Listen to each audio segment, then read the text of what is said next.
Hey everybody, we are live with the Sunday show, the show that has a crappy name because I have no creativity and I cannot think of anything better, so it's stuck, it's going to stick, it's the Sunday show. Anyways, this topic today is something going to be kind of personal to me because I actually have interacted with this person and he has made some response video about me. And he's also an ex-friend of Kent Hovind, so there's a lot to talk about with this guy. His name's Theodore Valentine. I had posted some of his videos in the Great Debate community. If you have not heard of him, you might want to go watch some of his stuff. He has a channel called Lies of the Devil. He sees Satan everywhere. You name it, he sees Satan. The first video that I really watched and said, okay, there's something seriously wrong with this guy. Even though I knew of him before, he's a friend of Wyatt Minkus, and I knew that he found out that Kent Hovind was a fraud, finally, but he still preaches Young Earth Creationism. So I kind of had an affinity for him in that regard, but then I realized he's just as nutty as Kent Hovind. And the first video that he had was he was walking through Sam's Club and he saw a stack of books on a table, and one of the books was on fighter jets, aerial combat, and he saw Satan's face in one of the jets. And I'm not sure which kind of jet it was. It was maybe an F4, I guess. I have no idea. But it was definitely weird, because the first question that came to my mind, which is the same question that probably came to everybody's mind, is, how do you know what Satan looks like? And then I explained to him something called pareidolia. What's that? This is that guy, Steve, the guy that sees demons. Everywhere. And I explained to him the pareidolia, and that, you know, there's a pattern-seeking recognition that we have, that we see faces and things, right? Because that's the most recognizable thing to primates, is the face, right? The first thing we see is usually a face, and you see the man in the moon. And he took that, and in his video response to me, he started talking about the ink blot test, and he started talking about you know, just nothing to do with the fact that I asked him, how do you know what Satan looks like? And why would there be Satan in a fighter jet? I don't see the correlation here. And then he has other videos, like the other day he had a video that we'll talk about here in a minute here, if you guys have seen it, hopefully. We went into Spencer's and just saw Satan everywhere, and he started talking to this woman who I found out was just as nuttier than him. She seemed normal at first, but then she was going off on a tangent. But he literally thinks that the entire world is demonic, and that he lives in this fantasy world that everything has a demonic specter to about it. So that's kind of what the topic I want to talk about, because I didn't get a chance to make a response video to him, unfortunately. So this is kind of be it. If he watches it, great, whatever. But he did spend 7 minutes of his time making a video to me on a comment that literally took me 20 seconds to write. So now, you guys know who he is? Do anybody here know who Theodore Valentine is in the Lies of the Devil? Yeah, he exposes the truth. The truth. Yeah, exposes the truth. The truth of the Boeing wings and the helicopters. I had no idea until I looked at that. Like, dude, like I'm awake now. I don't know about you. Your eyes are open. Do you see demons everywhere you look? Well, there's a lot of them. Go ahead. They're everywhere. They're everywhere. Yeah, clearly. Well, I mean, I thought I asked a simple question. I really did want to know, how do you know what Satan looks like? I don't recall Satan really being described in the Bible except for like an angel of light. This red horn demon like looking thing is some kind of anthropomorphization, or what is it? Yeah, and yeah, that's right. And we don't. There's nowhere in the Bible that's where it's supposed to, you know, what his description is. By the way, have you ever read a book by Arthur C. Clarke called, I think it's Childhood End? Ever read that? Where the reason we got the image of Satan was actually from aliens that came down. It's a really great story. Can I just throw something in here as well? Sure. If I may. I'm really bad at pronouncing these words. The anthropomorphization. Yeah, or anthropomorphization. Yeah. Yeah, you could say the same about Satan or the devil or Beelzebub as you could about God. The only explanation I think you could possibly get for doing it in relation to God is that in Genesis it says he created us in his image or something along those lines. So now that raises a couple of questions, doesn't it? So God created man and women in his own image. So what is he? Some sort of like transgender? Well, there's a lot of ways. There's definitely a lot of ways to interpret that scripture. Why is he always old? Yeah, I'm sure there is, but why is he always old? Why has he always got a beard? And why is he always white? I think it's comforting.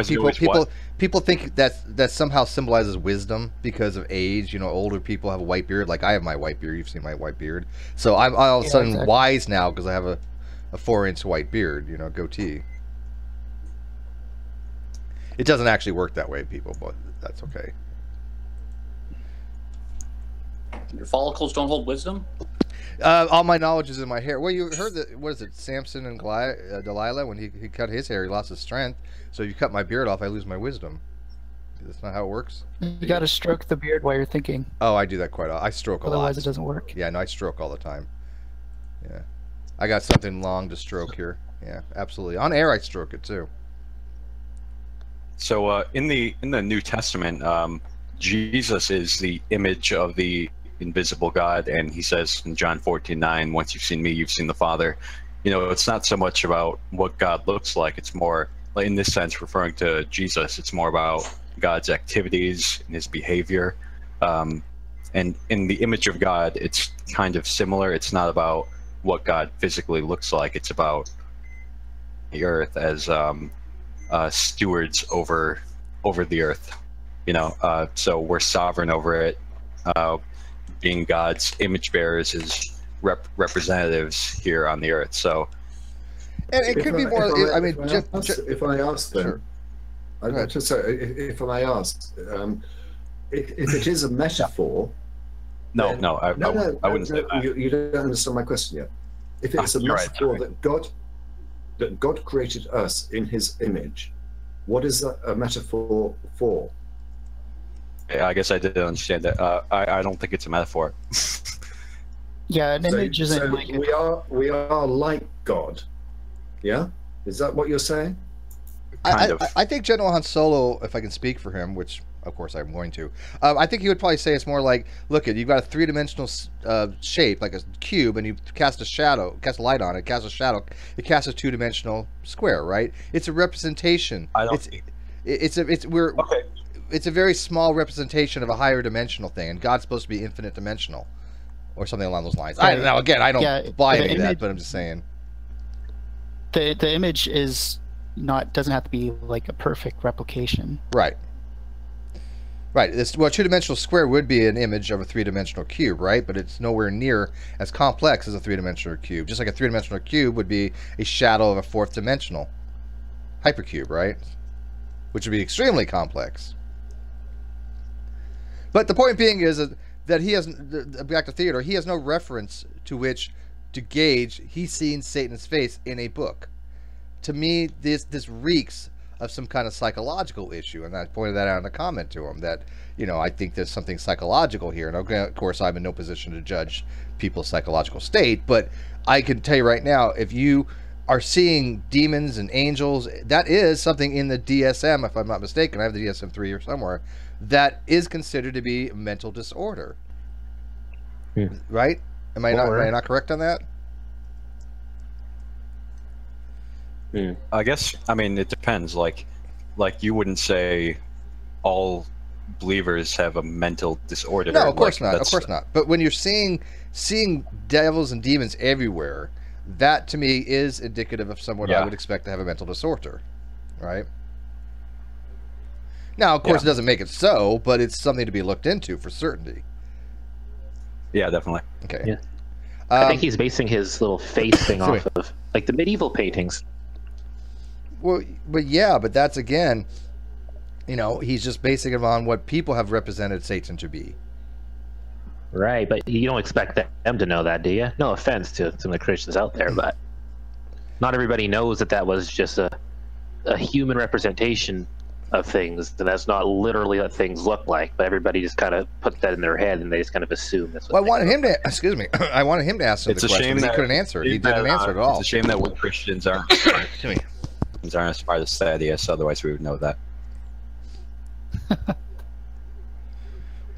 Well, anyways, he got in a huff about me leaving that comment, right? And so he actually gave himself a psychological exam, which again indicates to me psychological issues, because I think we all agree if you have a psychological exam, somebody else administers it. You can't really self-diagnose yourself psychologically, right? I mean, we can get Helena in here or something, but you have to go to even therapists go to therapists to be psychoanalyzed, right? Or to go to somebody else. So I don't know why he was running this ink blot test on himself. If you watch this video, and I'm like, so you're seeing patterns in ink blot. That's fine. But what does that have to do with the fact that I'm saying you are seeing faces in something that are just not there? Anyone? Yeah, I don't get what he was trying to prove with the ink blot. It was really strange. But because what he's doing, it's like that's just proving your point that you can see things in random. I was like, you're kind of like substantiating what I was claiming about you, Theo. And by the way, he won't engage on Young Earth Creationism. He just refuses outright to back up anything he says on Young Earth Creationism, which is why I think he doesn't really care what's true or not. That's why another reason I think he has some kind of delusional state, because he doesn't want to know what's true or not. He has his ministry, and his ministry is it, and that's it. And he believes something to be true, it must be true. And that's the kind of mentality that I find to be distasteful when it comes to some Christians. And I'm not bashing on Christians here, because people were accusing me, oh, Steve's bashing on Christians. No, not at all. We have a lot of Christians in the room I have a lot of respect for. There's 3 in here that four in here, excuse me. 4 in here, and 5 makes it a theist. So, because you're not a Christian, Dad, but you're a theist. So, who are we talking about? Theodore Valentine.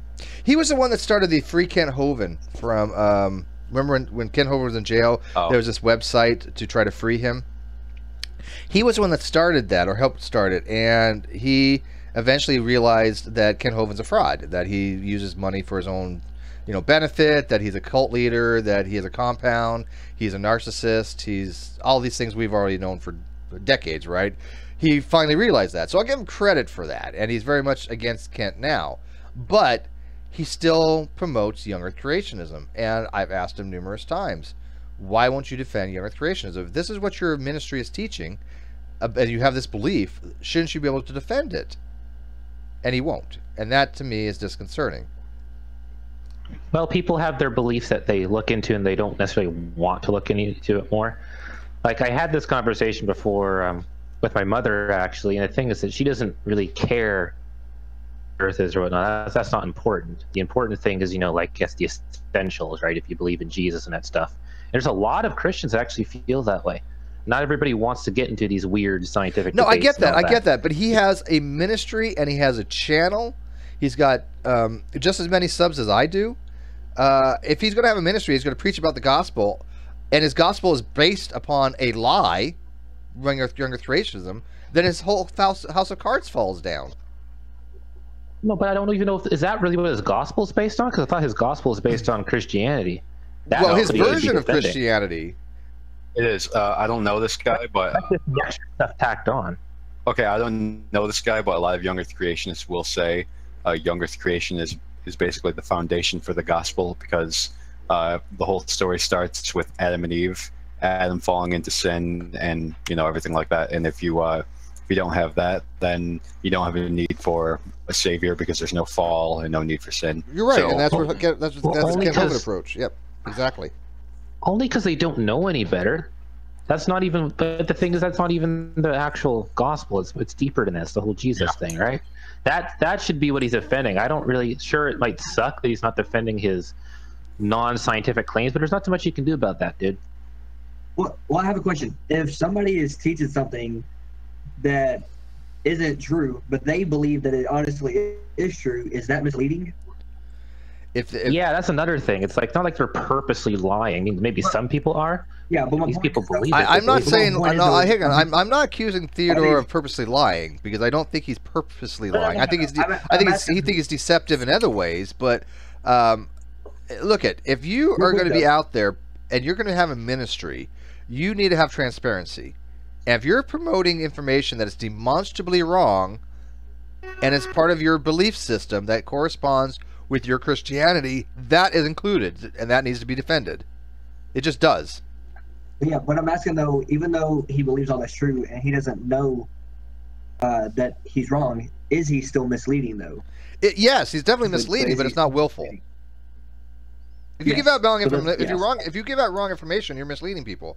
We've all done it. We've all given out wrong information. We've misled people, but we were corrected. Right? But it's the difference in intent. Well, I've tried to correct him. I mean, he claims. If you think it's right, is it wrong? I'm sorry, what? What, Tony? Tony? If you think that it's right, if you think it's right, is it really wrong if you're teaching it to someone else? If it doesn't matter it doesn't matter what I think is right or wrong. It's what is right or wrong. It's 2 + 2 is 4, regardless if I think it's right or wrong or not. Okay, if he's giving out misinformation that we can demonstrate as misinformation, or he makes a claim that he doesn't back up, like he said in the video with him going into Spencer's, showing all the demonic activity in there and all the things that were basically mocking Christianity and Jesus. One of the things he said was that carbon dating is not true. Carbon dating has been proven false. That's a claim that he needs to substantiate.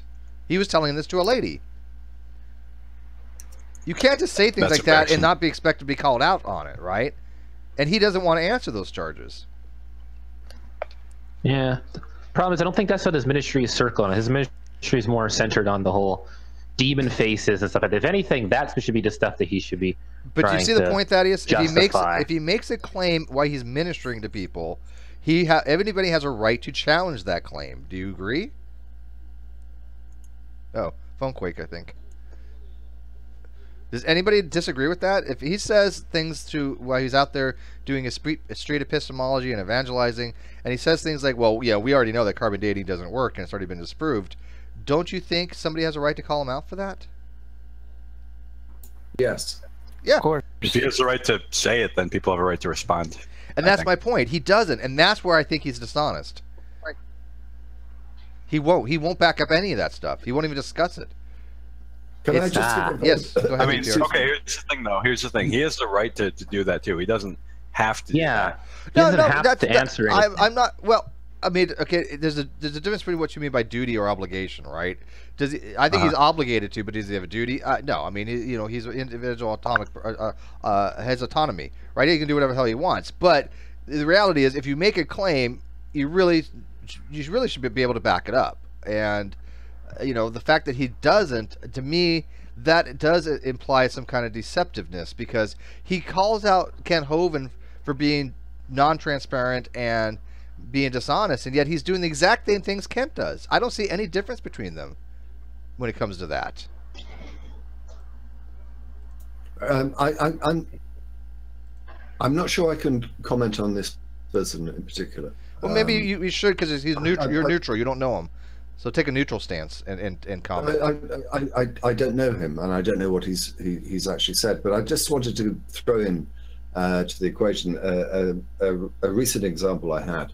I went to a friend's christening a couple of weeks ago, and it was a Sunday service, and the preacher was at Adam and Eve, and what followed as a consequence of Adam's behavior and whatever. And he began with this statement, or it was along the lines of this. He said, no, Adam was created. I'm not saying whether that was an act of creation or an act of evolution. And then just sort of like carried on as if that was utterly immaterial. And I just thought, what? You're just skipping over this? Can you be serious? The heart and the foundation of Christianity. So I just thought it was interesting. And it goes back to what people were talking about before, about whether people really believe or think about, their beliefs or whatever. But yeah, I just found that absolutely extraordinary. Yeah, because it does go to the core of Christianity, doesn't it? I did want to challenge it.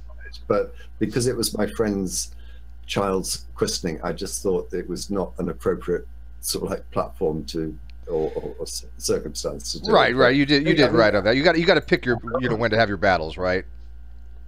There is still a way that can work, even if you're one of those Christians that believes that evolution did happen. So it doesn't get you out of the loop.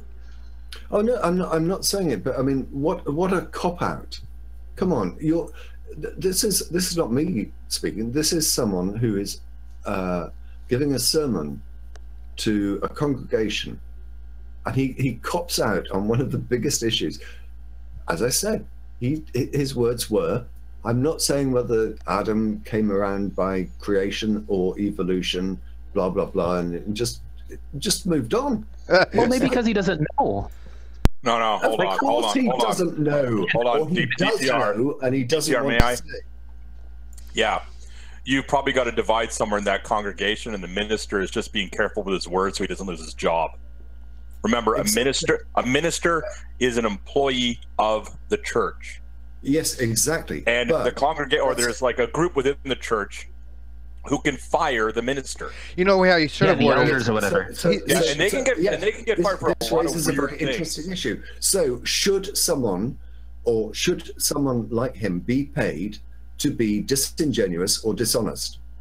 What does he actually believe? But maybe he doesn't know. This is the thing. You're only interpreting But that what he doesn't really believes. matter. What he probably should have done, instead of giving his own belief, he should have said something along the lines of, if you wanted to play peacemaker, no matter what you believe, whether you believe, creationism or evolution, and then continued, right? Because that way he's throwing it back to the audience, saying whatever you believe. He's not giving his own belief. I think DPR is right. If he just says, well, it could have been this or could have been that, and whatever, it just passes it over. You're throwing away the crux of Christianity, because Adam and Eve is basically one of the foundational aspects of it, right? But didn't he just say that I'm not saying whether it's evolution or creation? Therefore, he isn't putting his own opinion either. He's just saying, I'm not saying which one's it is. Then that's kind of being wishy-washy. And by doing so, the same statement. I would say that he is being dishonest. I don't see how evolution or creation is like a huge issue. Yeah, it shouldn't be. Really? No, really, it isn't. You are kidding me. Come on. How do you figure that it's not a huge issue? Now, granted, I believe there's a way to compatibilize them. I really do. But the way it stands, most people that think that Adam and Eve, who are literal, that is absolutely ridiculously incompatible with evolution. We cannot have formed all the population from Adam and Eve. They're just not reconcilable. But there are other ways to do it. If you don't take them as figurative, literal people, or you don't take them as literal people, you take it as more of a figurative type thing. Then you can actually work into making them kind of mesh with each other. Or there is a population of humans, and there are two of those humans just happen to be Adam and Eve, and a certain lineage came from them. That's not how. No. I'm totally sorry. I think there's something very much. I'm sorry. I think this isn't a mistake or a misunderstanding. There are two possible explanations for human existence. One is creation, and the Christian version of that is Adam and Eve, and the other is evolution. Now, these are not compatible unless you're prepared to say that the Genesis account is just simply a metaphor. Now, if you're prepared to accept that, then we can get rid of the entirety of the Old Testament, probably pretty much of the New Testament as well. Okay? So I do not think for a moment that this is, it's just a matter of interpretation. No, these are two distinct expressions of how humans came to be. One, creation, one, evolution. I was just about to explain how there can still be humans of a different lineage, despite the fact Adam and Eve could still literally exist, but I kind of got interrupted. I don't know if people want to be honest, let me finish or not. Okay, go ahead. So if we look at the Cain and Abel story, when that happened, notice how right away, this is like, what, only one or so generation after Adam and Eve, did their thing in the garden. When Cain had that curse or whatever put on him, notice how he says, I can't just go out there. Anyone who sees me will try and kill me. Well, who else is out there if they're only coming from one lineage? Well, now you could stretch it and say, oh yeah, Adam and Eve had a bunch of different, babies and stuff that the Bible doesn't mention. Or there's a human population at that time that was already doing their thing. So it was very easy. There's outsiders out there that could, try and hunt them down. But that doesn't comport with what the Bible narrative is. The Bible narrative is that all humans descended from Adam and Eve. Does it actually explicitly say that? That's the narrative that I get. It does. Yeah, I believe so. Somewhere in there. Well, can you give me a verse that explicitly says that? Because as far as I know, it just deals with one lineage. Oh, come on, please. Yes. But also, I mean, you can't just. Are you being serious? Are you expecting to persuade that you making the claim? I'm sorry, I'm talking over you. I'll let you speak. I'm sorry. No, you're the one making the claim, so I'd like to hear this kind of thing. You're doing this. I am not making any claim at all. It's you that are making the claim that the Bible is somehow sort of like it's all a metaphor. So as I say to you, so what are you saying exactly? Tell me what it's not a you are saying. Did Adam and Eve literally exist? And yes. Oh, okay. Wait, but real quick though, Dennis, hang on. Dennis, you did though have her make the claim that the Bible says that everybody came from Adam and Eve, and Thaddeus did ask for a verse for that. So both of y'all are making a claim. So I'm just trying to be fair here and letting both sides have a burden of proof on each side. Yeah. Because as far as I know, there isn't the verse that explicitly says every single person came from Adam and Eve. There's a certain lineage that came from it. It's implicit in it. Come on. Okay, all right. Hold on, DPR. The Thad, where is the line that says specifically that there were other people around before Adam and Eve? I already not told out of the garden. No, not when they got out of the garden, but rather before Adam and Eve. Oh, wait, hold on. We're putting the burden of proof back on Thaddeus though, and I'm trying to keep it fair between everybody. Well, hang on, Hunter. I think Thaddeus is doing some of this weird eisegesis that I'm not familiar with. Because it really is a weird eisegesis. And by the way, we have actually a PhD in divinity coming in here in a second, so maybe he can help us find these passages. Kenny. But before we ask him, it's Kenny. It's Kenny. Before we ask him though, I mean, Thaddeus. First of all, I don't know where you get this idea that the Bible seems to claim that there's other lineages from some other couple. Right now, I've heard that people have tried to inappropriately appropriate Y chromosomal Adam and X, mitochondrial Eve, but they lived 100,000 years distance from each other, right? In the time span, they weren't contemporaries. But the narrative in the Bible is that the man was created, and Kenny, we're gonna ask you here in a second if you've been paying attention. Man was created, which was Adam. God took the rib of Adam, which again I don't believe it all happened, but created woman, and out of that populated the earth. Now, Kenny, Thaddeus is saying here that there are other populations that God created, and there's scriptural backing for that. Have you heard of that, or do you know where in Scripture that would be? There are some who like to make the assumption that when Cain was afraid of going out, that there were some other populations out there. Yeah, another thing is where he can get his wife, right? He'll also be trying to kill him. That's not necessarily. Hey guys, I gotta go. It is a view. Do you hear me? I gotta go to work, so I'll holler at you guys later. Thank you. All right, bye-bye. see you later. See you guys. Much love. God bless. Thanks, Hunter. But like another common thing that people bring up is where did Cain get his wife from, right? And so some people argue that there were other people around at the time. But I mean, I think you would still have to hold to a somewhat metaphorical idea of the scriptures. But in general, think about it. I think it can be compatible with other. Yeah, unless you really want to go down the everybody had incest route.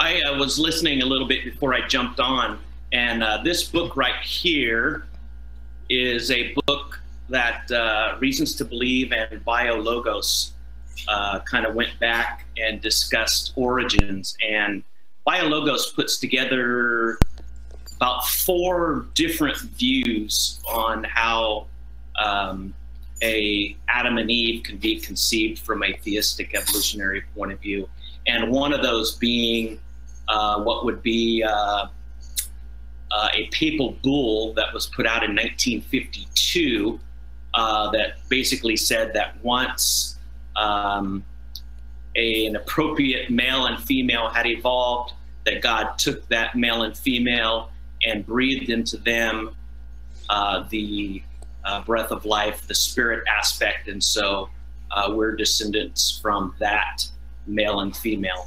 But there's a number of views that try to reconcile evolution with a Adam and Eve, but Ken, whether the problem it be I have with, representative or whatever. Okay, the problem I have with that, though, we've already established that all of humanity comes from a single ancestral male that lived about 200,000 years ago, and then a single ancestral female that was about 300,000 years ago, or the other way around, one or the other. But they were about 200,000 years ago, give or take 100,000 years of each other. So we could not have come from this Adam and Eve that lived at the same time that God breathed this breath of life into. And if that was the narrative, right? If God actually did it that way, why does the Bible have this weird metaphorical way of describing it? Because people wouldn't have understood it. But they understood taking a rib from somebody? That seems less understandable. I don't. For all we know, that is a common, a common theme in the mythology of the time. I have no. Well, that might be true, sure, but that, again, I mean, I don't know why God uses so many metaphors, if that's the case. Because that's the way people were talked to back then. Have you ever read Aesop's fables? Look at the Iliad.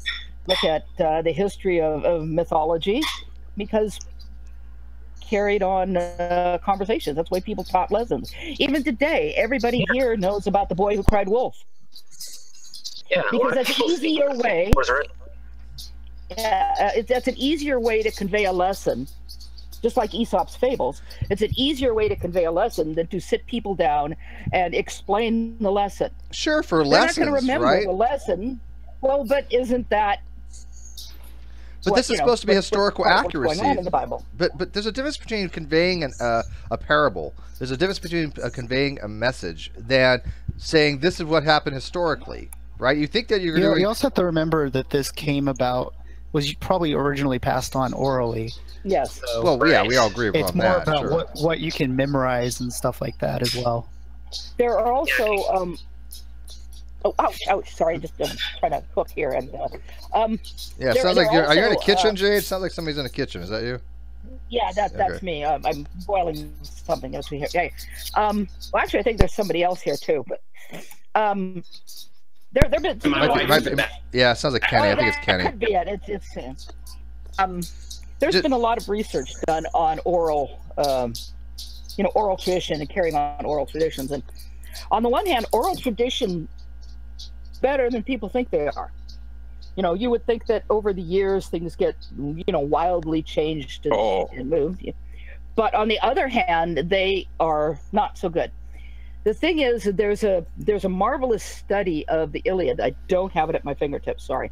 And for those of you, I'm sure you've heard of the Iliad and the Odyssey. Well, for a long time in European history, the only thing they thought we're studying was the Iliad. Seriously, the Iliad and the Bible, that was it. Occasionally the Aeneid. But when they looked at the Iliad, they also compared it to a oral tradition somewhere in the, and again, I'd have to look this up if anyone's interested, and how oral traditions are carried on. And what they do is they had certain phrases that are repeated to Hercules that would help them go into the next section. So there'd be a phrase, it would be a key. And, and so those phrases would be kept intact, and the parts of those phrases would be kept intact. What happened afterwards would get a little creative, so you could have a person carry this story down from generation to generation. and you'd have all the key phrases intact. Some of the details would get a little, as I said, creative. So on the one hand, there's certain parts of oral tradition that are very, very good. Not so much. So you have to really, not by any means an expert on oral tradition. I've just read a little bit. I understand entirely what you're saying, but it's not what you're saying that we cannot to the stories at all because they are oral transmissions, so to speak. Mm-hmm. We can't just dismiss them. What you've just done is given an equivalence between the Iliad and the Bible. Yeah. So if as I suspect the majority of people listening to this and involved in this conversation do not accept that the Iliad is an accurate account of history, why should we accept that the Bible is? Because one's inspired, one's not. Well, but you're absolutely true. And up until Schliemann, people thought the whole story of Troy was just a story. That's not that is not answering the question. I'm sorry. No, but what I'm saying is, yeah, you're right. A lot of people wouldn't like that comparison. But my point basically is you can't completely dismiss oral tradition. No, I'm not suggesting that we should. What I'm suggesting is, if it is the case that you are saying that oral tradition justifies belief in the Bible, then you're not saying that. Thank you. No, I'm not saying that. No, I'm not saying that. Right. I'm just saying why do you raise the point at all? Well, can I just say the Iliad is a better read than the Bible, in my humble opinion? But that's just my personal opinion. I accept the Iliad is, but I'm sorry. But the point, so far as I was taking it, was that you were suggesting that oral tradition is quite fine because we can rely on it, and we can rely on it in relation to the Bible. But we can't rely on it necessarily in relation to other books. Now, if you're not saying that, that's fine. No, what I'm trying to say, and perhaps I'm screwing it up, is that we can't, just because the Bible was based on oral tradition, we can't completely dismiss the historical parts of it. I think the original. Okay. No, please. One more question, and then I'll be done. I'll be quiet. That's fine. So, if we cannot accept, as you've just said yourself, if we cannot necessarily rely on oral tradition, why should we believe that anything in the Bible is true? Because it's inspired. Well, that's one way of putting it. Yeah, that it's inspired. But no, what you do is you take the Bible, just like Schliemann did with Troy and with the Iliad. He found it. He found the archaeological evidence of Troy. I'm sorry, I said it was the final question, but okay, there's a follow-on question then. Right. So, taking the fact that we cannot accept the Bible on oral tradition, we then go to, and I fully understand this, we go to look to see what evidence there is to support the oral tradition. Yeah? Yes. And now, when we do that, what do we find?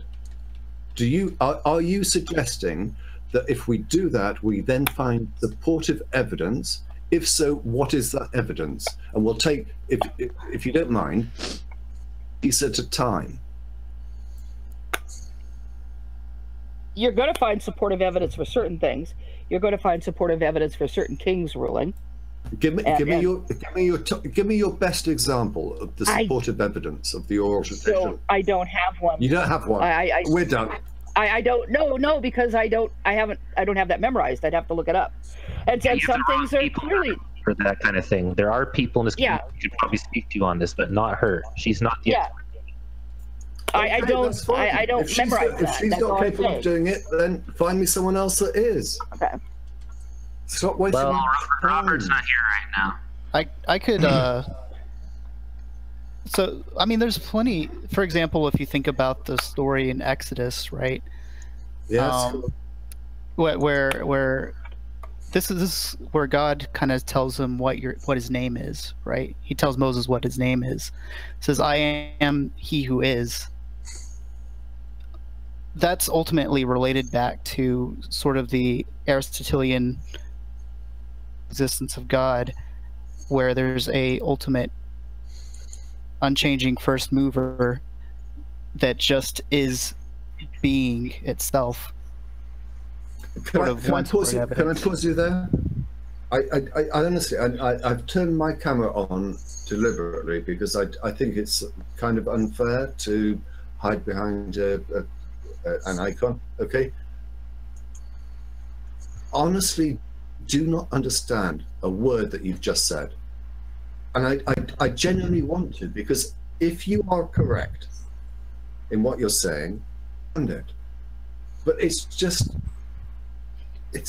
nonsense. So have you ever heard? Let's go through every single point you just made, one by one. Sure.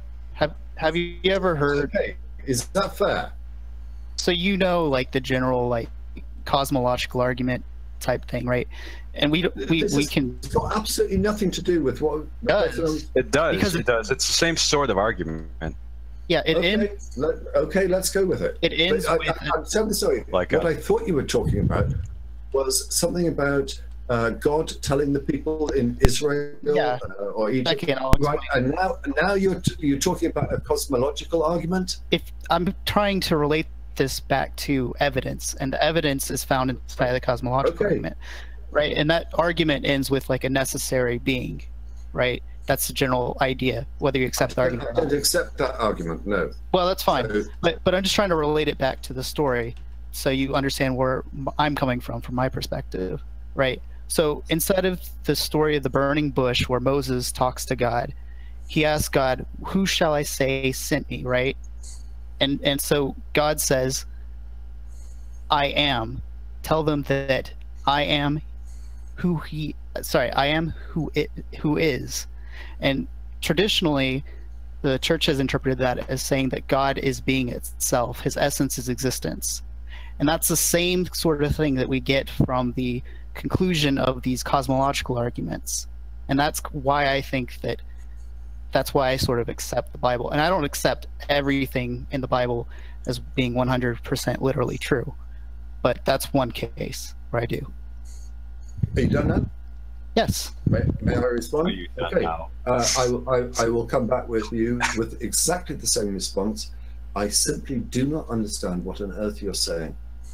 And I don't mean to be rude to you.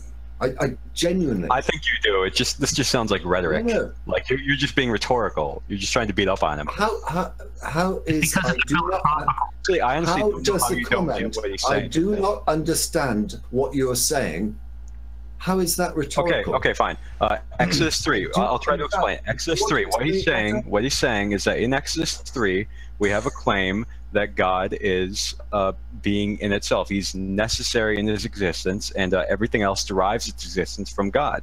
So when God says that in Exodus 3, that is the claim that's being made, and he's relating that to the philosophical arguments that he's appealing to. He's relating it to Richard, can you read me? No, please. Okay. Can you read me Exodus 3, the particular passage that you're referring to? Okay, we can do that. I think it's just like an example of what we're talking about, but I'm not sure how much he's hanging on that, but let me go to it. Neither am I. That's why I'm asking you. Exodus 3:14. God said unto Moses, "I am that I am," and he said, "Thus," I'm reading the KJV now because that's just what came up. "Thus shalt thou say unto the children of Israel, I am hath sent me unto you."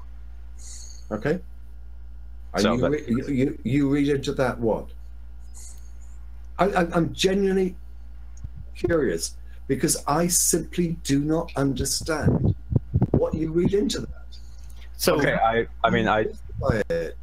he just told you what the traditional interpretation was, and I unpacked it for you. If you want me to say it, if you want me to say it again, I'm happy to say it again. So the traditional interpretation is that this would be saying that God possesses the attribute known as divine aseity. He is being in and of itself, and all other things derive their existence from God. So I am that I am. That's how we would interpret that. Okay. And do you accept that there may be other people who interpret it in a different way? I mean, there are people who interpret everything in every way, but if you have a rivaling interpretation, I'm happy to hear it. That's great. So now we're in a good position, okay? Yeah, we can try and work on how the best way to interpret that passage is, yeah? And how would we go about doing that? We can do that if you want to, but I don't think that's what Ochiwawa's argument is about. I think it's just introducing the argument. Like, I don't know if he's hanging anything on that passage. Ochiwawa, are you doing that? Are you hanging anything on this passage? I accept that interpretation. It's been the historical interpretation for thousands of years. Yeah, but even so, what I'm saying is, aren't you just introducing this concept using that passage? That's kind of a side issue, isn't it? Like how to interpret it? Because that's not the argument that you're making. You're just relating things through this passage. The original question was whether anything inside the Bible could be supported by evidence, right? Yes. Wait, and you went to that passage? And so I think that passage can be supported by evidence. Now, you could interpret it in a different way. Right. However, let's get back to the main issue then. If we're not talking about interpretation and we're talking about reliance on evidence, what evidence are you relying on to support your claim that the Bible is accurate? I mean, you can't have it both ways. Mainly Either we're talking philosophy. about interpretation or we're talking about the fact that the Bible is true and accurate.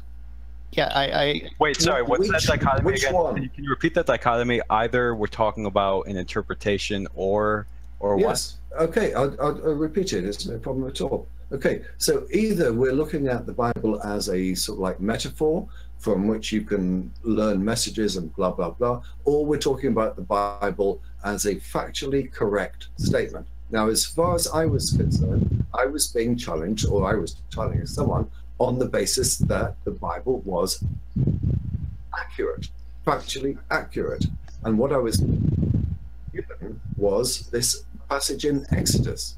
I do not think that the passage in Exodus shows the Bible to be factually correct. If it is a metaphor, that's a different discussion. Yeah. So that is the dichotomy. Is it a metaphor? Not really. It could have metaphors in it, and there's also things that are historical as well. Or it an could entire just document, because it's like 66 books. You expect every single 66 books to be like an instruction manual? No. Some of them are going to be poems. Why not? What do you consider them to be? Because each is different. You got some letters in there. You got some fable type things in there. You also got like songs. That's what the Psalms are. They're all different things. Depends on what book you're looking at. Right, can I jump in here for a minute? No. Yeah, you've even got pornography. Tell me what. Well, yes, what is the 8th book of the Old Testament, and what message should I take from that? Is it factual or is it metaphorical? The 8th book?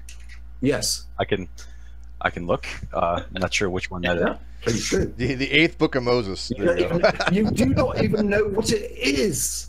I don't have the order of the books memorized. Hey, Dennis, have you studied the Bible at all? Are you familiar? Have you done any critical study on the Bible itself? Were you raised in church at all? I'll be absolutely honest. I was raised Church of England. Yeah. And when did you reject Monday, your faith? I was to my local church, which was about 200-300 meters away from the school. We were given a scripture lesson or a sermon. When did you reject Christianity? 10 years old. Okay, so you, and I don't mean this disrespectfully, but you are judging scripture by a 9-year-old's understanding of it, because that's when you left the biblical faith. And so it's going to be hard for us to explain all of the nuances of theology to you when when at a 9-year-old, as a 9-year-old, you rejected it. And you haven't gone back to critically analyze. Well, hang on. Hang on. I want to. Let me address that very point. All right, go ahead. But then I go next. What you're saying is absolutely ridiculous. That have you gone back to analyze it yet? Okay. Sorry. The idea that I have reached a conclusion by the age of 9 and then sort of like never thought about it before or after, sorry, is absolutely ridiculous. I have been thinking about this issue for the rest of my life. What I'm saying is the last time you've studied scripture. How dare you suggest that I rejected it and therefore never thought about it again? This is such a... hang on, let me ask Kenny a question. Because Kenny, I think you got a little off on the mark on here, Kenny. Let me explain why. Two things. One, the Bible actually says, come to me as like a little child, right? I mean, and why would why would God make things so complicated? Now you have an advanced degree. I mean, you have legit education in theology. Your degree is legit. So you have studied this stuff, and I know your background. You've done scholarly work with Reasons to Believe in other places. But why would God make things so complicated that you'd have to have like the education you've gone through in order to understand any of this stuff? That's what I don't get. If he sends the message, come to me as a little child, and then you have to get into this eisegesis and exegesis and hermeneutics and all this and all this weird Latin stuff, right? It's very confusing to the average person. Because the Bible itself actually wasn't even written in English in the first place. But that doesn't answer the question. But Thaddeus, that doesn't help doesn't answer the question though. Yeah. Okay. Let me give it a try.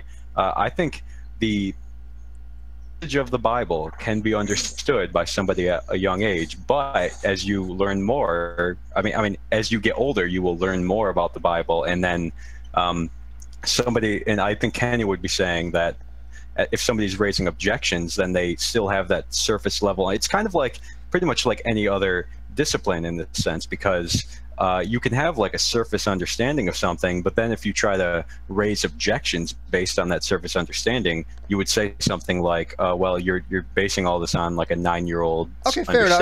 I don't think DPR has ever claimed to be a biblical scholar. That fair enough, right, Richard. I'll give you that. Right. But DPR has never claimed to be a biblical scholar. I don't think anybody here has claimed to be a biblical scholar except for Kenny, who actually is a biblical scholar. But is this the guy from the Magic Sandwich? Yes, it is. Yeah. I thought so.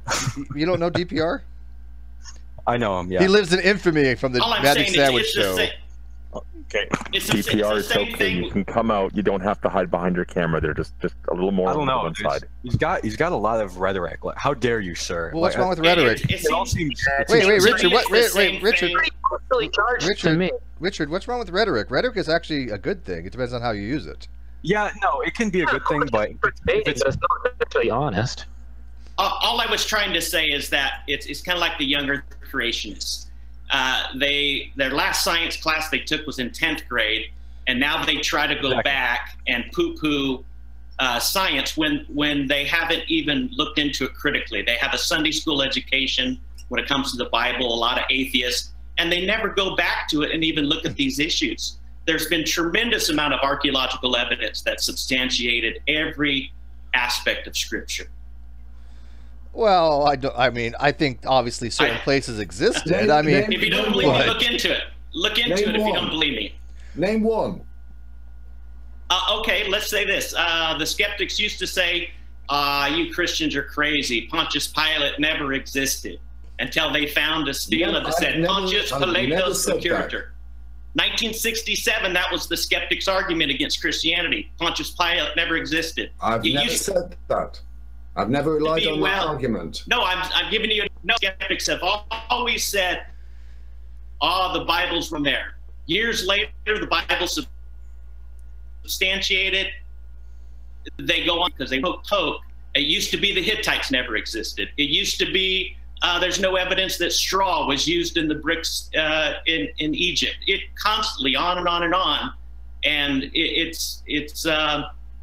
the Bible's been substantiated. I find it absolutely extraordinary that you're relying on such trivia When come on. Well, yeah, you're telling me. I agree. Seriously, that you are telling me that the Bible is the inherent word of God. It was sent down by God. No, not sent down. Now, if you understood theologically what scholars say about inspiration, then you'd understand what we're saying about how the Bible is inspired. Well, I mean, obviously, right. So the Bible is inspired by God, but written by man, and therefore cannot be accurately a reflection of God's mind or word, or in what way? Even his. In principle, it's logical. In principle, it's logical. Yeah. You idiot. Come on. If God exists, hold on. He cannot hear. Well, let me. This is what I'm talking about with the. This is what I'm talking about with the rhetoric. Like, you just make these statements, and then you expect no one to get mad. Hold on, Thaddeus, hold on. You make these stupid statements. Somebody challenges you, and you just say, "You idiot," and you don't give any support for what you're saying. Okay. How would you like it if I did that every time I tried to say one of my things? What statement did I make that you would like to challenge me on? Okay, literally the statement you just made. Kenny challenged you, and you just said, "You idiot." You didn't. But you didn't back up your statement at all. You just said it. What statement did I say, or what statement was I responding? What statement was I responding to? I said that the doctrine of revelation is logical if you understand what theologians are saying. Yeah. Yeah, I maintain you're an idiot. Yeah. Okay. So let me run you through this. If God exists, why is DPR in here? If we like DPR, why are you in here, Richard? Could he not what kind of question communicate is that? a message? To be fair, though, anyone's allowed in here. Don't be a dick, Richard. Yeah, we let Thaddeus in. Come on. Yeah, we let Thaddeus in here. And if you would like. Hey. To be fair, though, no one's really addressed what I was trying to say before properly either. So. What did you say? And if. Oh, sorry. About the whole thing about the Bible, how we can still have more than one, I guess, different. Well, we've already moved on since there. Human lineage here. We've moved on past that. So let's get back. Let's keep on this one. So Kenny, so which type of logic are you going to use to validate what you just said? That there's a logical way to describe why we have God's revelation to us. What? I'm saying the principle is logical. I would have to run you through the doctrine. I'd have to run you through God exists, and would God reveal himself to humankind? Is there evidence that God has revealed himself to humankind? Is there evidence that he inspired particular writers to write down a message? All I'm saying is that logically speaking, if God exists and he created this universe, which I believe, and this universe has rebelled against him, human beings, it is logical that God would want to reveal himself, and he could reveal himself. I don't think that's very logical. Well, hang on one second. Your fundamental flaw here. Your fundamental flaw here. DPR is taking over my show.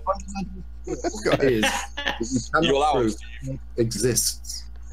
God exists, yes. Now, if you could, and I can give proof for that too. You cannot prove that God exists. Yes, I can. And that is your fundamental flaw. If he was awake, I can start from Exodus 3:14 and prove God exists. If he was awake, I would get Alex in here, right? But obviously, Alex's time is late, and same time as DPR, but DPR stays up late. But if Dr. Malpass wanted to come in, I think he'd probably agree. Though I don't think what you're saying, Kenny, is the right word. I think you're thinking is reasonable. You're using the word rational, logical, reasonable. But they're not equated terms. They're not equatable terms, though. If you say logical, I'm going to ask for a logical proof. Anything that's not a contradiction is logically possible. Sure. Yeah, that's all I was saying. But that's tautology, though. I mean, that's like saying, well, I could fly if I could fly. Possible. It's logically possible. So what? Doesn't mean I can fly. Well, no.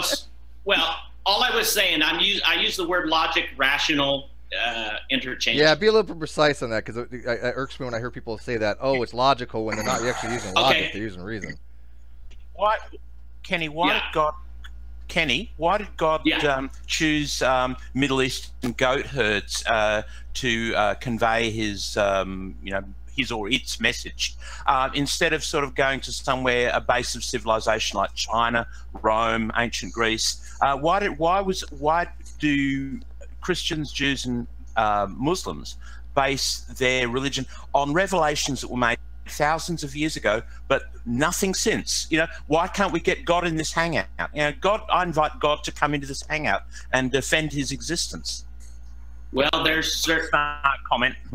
Sorry, there's something called the hiddenness of God that theologians work with. I wish God would show up in the hangout as well. Yeah, that's the divine hiddenness argument. One aspect. Other ways he still does reveal himself today. I don't see that, Thaddeus. That to me. Well, Thaddeus said there's other ways he reveals himself. If that's true, I don't know what those ways are. What would be a miracle? Well, people get miraculously healed. I've never seen that. Happens quite a bit. Where you have evidence and documentation of somebody being miraculously healed. Let's grow some amputees' arms back. Give me an example of a miraculous healing, because I guarantee if that existed, the James Randi Foundation would be paying that person $1 million. Have you not heard of when people that have cancer and stuff, their cancer just disappears? That's called remission. That's called spontaneous remission. That's not called a miracle, unless you're using the term colloquially. Mice too. Is God healing mice? Does God heal sharks?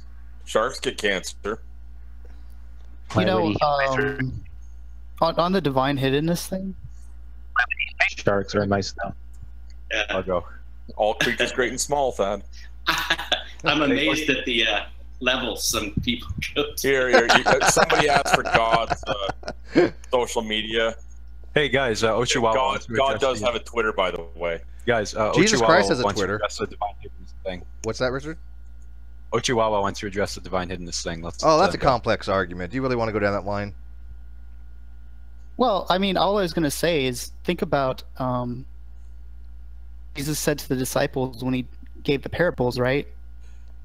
He said that he didn't just this was really back to why is the Bible written the way it is, right? And not just so everybody can understand it.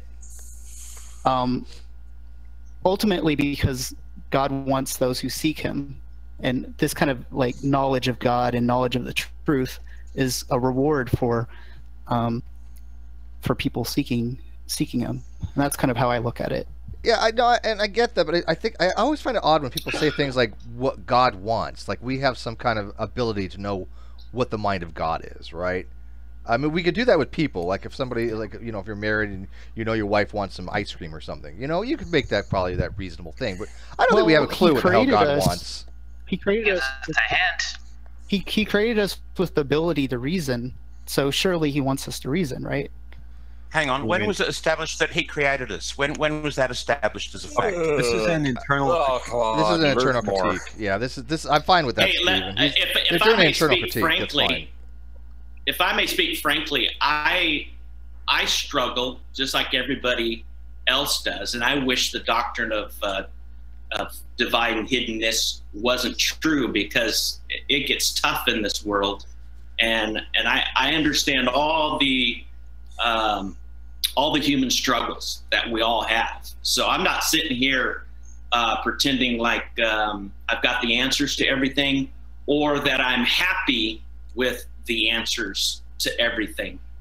But when it comes to people, in order for us to know their will, that needs to be revealed. But divine hiddenness, for us to know God's will, he needs to reveal his will. But divine hiddenness leads into the problem of evil. We all need revelation at one sense. There's two things about the divine. And the problem of evil is tough for me. And that is tough. The doctrine of divine hiddenness does not need to be a thing, but it is, I guess. The problem of evil. It shouldn't be a thing.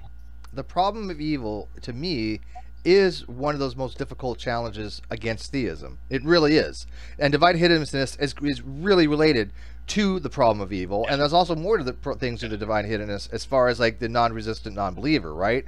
I'm a non-resistant non-believer. I'm actually evidence against what the theistic position has taken. Would you agree from a divine hiddenness point of view? Because based upon if God wants you to believe, right, then anybody who's a non-resistant non-believer should be able to come to God. He should be wanting those people to come to him, correct?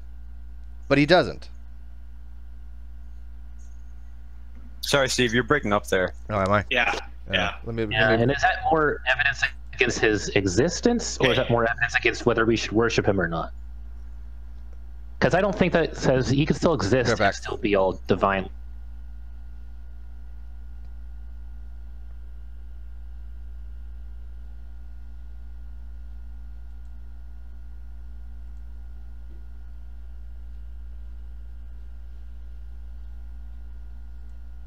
To deal with it. Right. That's not so much distance problem. Why wouldn't God want us to? Why wouldn't God want us to come to know Him by thinking? Because, like I was saying, He talks about those who hear who have ears to hear but do not hear, right? But why wouldn't God want us to have to desire and seek after Him first before we come to know Him? But a lot. By the way, hang on. We're getting a lot of background noise. So if anybody's not talking, can you kind of mute? Because I don't know what's coming from. We got like 6 different mute mics. Oh, it's you, Thaddeus. So this kind of like keeps down the background noise. But there's a lot of people who actually have looked into. And again, I play devil advocate a lot, right? I'm not for or against any position when it comes to theism or atheism. I'm actually could look on both sides, but. There are people like for example Matt Dillahunty. Yeah, you're a great moderator, Steve. You're very fair. I try to be fair, but I mean I have my own personal beliefs. We all do. But Matt Dillahunty, he did investigate.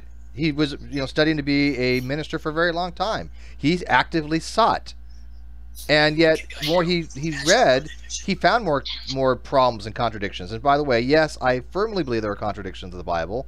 I don't know how anybody could say there's not. There's clearly written contradictions. Now, are they explainable? Maybe some of them. Are there reasons for them? Maybe some of them. But as written, there are contradictions, and that's why when I hear King James only literalists tell me there's no contradictions, I kind of put aside anything else they have to say, because at that point I don't think they have a clue what the hell they're talking about, right?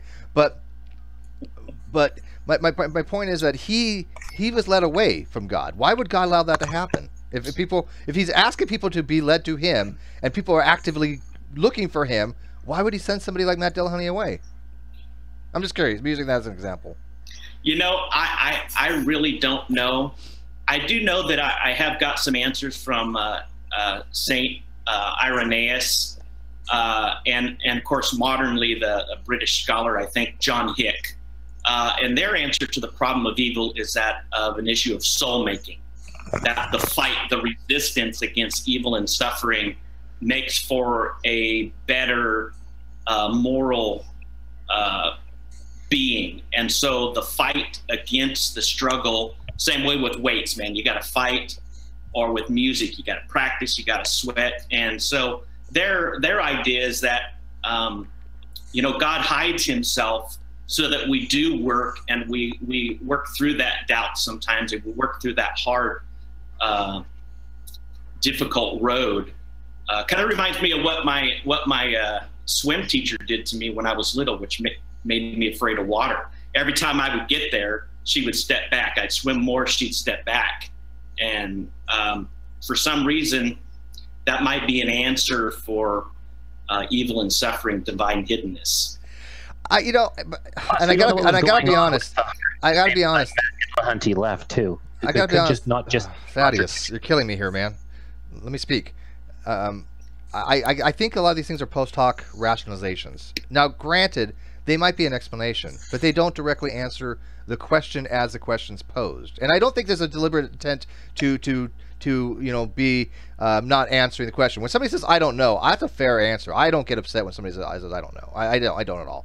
But when you hear all these apologetics, that's when I kind of go, you know what? Why do we have to have all these apologetics? I don't understand that. When I ask the question, and Kenny, I'm not faulting you. I think you're a very intelligent, extremely well-educated person. And if people you guys don't know who Kenny is, he is legit. He is very, very knowledgeable. But when I ask a question like, why would God answer, turn Matt Dillahunty away? I think the only answer is there is no answer. I don't know. I think that's fine. Apologetics is not going to solve that problem, because we have. I don't see any way we could solve that particular issue. If God is saying, "Come to me," and you go to Him and He turns you away, that goes against His very nature, His very statements of what He's asking you to do, which to me is a contradiction. I mean, am I overthinking this, or does anybody agree with me on this question? Well, can I ask a question? Emotional region. Yeah, DPR, go ahead. There's a lot of emotion in and stuff like that. Sure, I agree with that. Yeah. Kenny, can I ask you a question? Okay. You were sort of like somewhat critical of me leaving religion. No, I wasn't critical at all. No, I was just trying to ascertain what understanding of Sunday school. Okay, that's fair enough. Okay, but I have tried since the age of 9. Okay, you accept fully maybe the reasons why I left religion, but it doesn't matter. Okay, since that time, I have not, as you seem to have suggested, sort of like left religion altogether, or left the question of whether there is a God or whatever, and what nature that is. And I'm terribly sorry, it's really odd. I've got someone else's avatar on my screen now. I'd love to see Kenny. Yeah, no, there we go. We see you. It might just be lag on your end. I wanted to see Kenny, and I wanted to ask him this question, okay?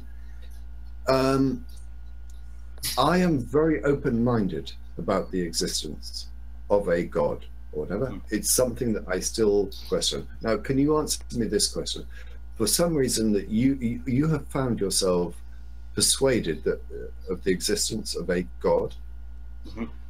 Yeah? Yes. Now, why doesn't that God make his existence evident to me? You know, I think Ravi Zacharias said something that's very interesting. He said that there's enough evidence there to make believing in God reasonable, but there's just enough evidence left out to make it where we have to take a step of faith. And let me clarify. Yeah, let me clarify to you my earlier statement, because I really don't want you to think that I was disparaging to you or anything like that. On one question. Yeah. Okay. Yeah. I just wanted to say I because we were talking about the Bible and things like that. I only wanted to communicate to you that it was a Sunday school level about the Bible. I'm not saying you thought you didn't think about other issues, the existence of God, things like that. It was just answering Bible questions and stuff. Let me ask you then, if I may, what is your definition of the word faith? Faith is a step within the direction of all the evidence. What?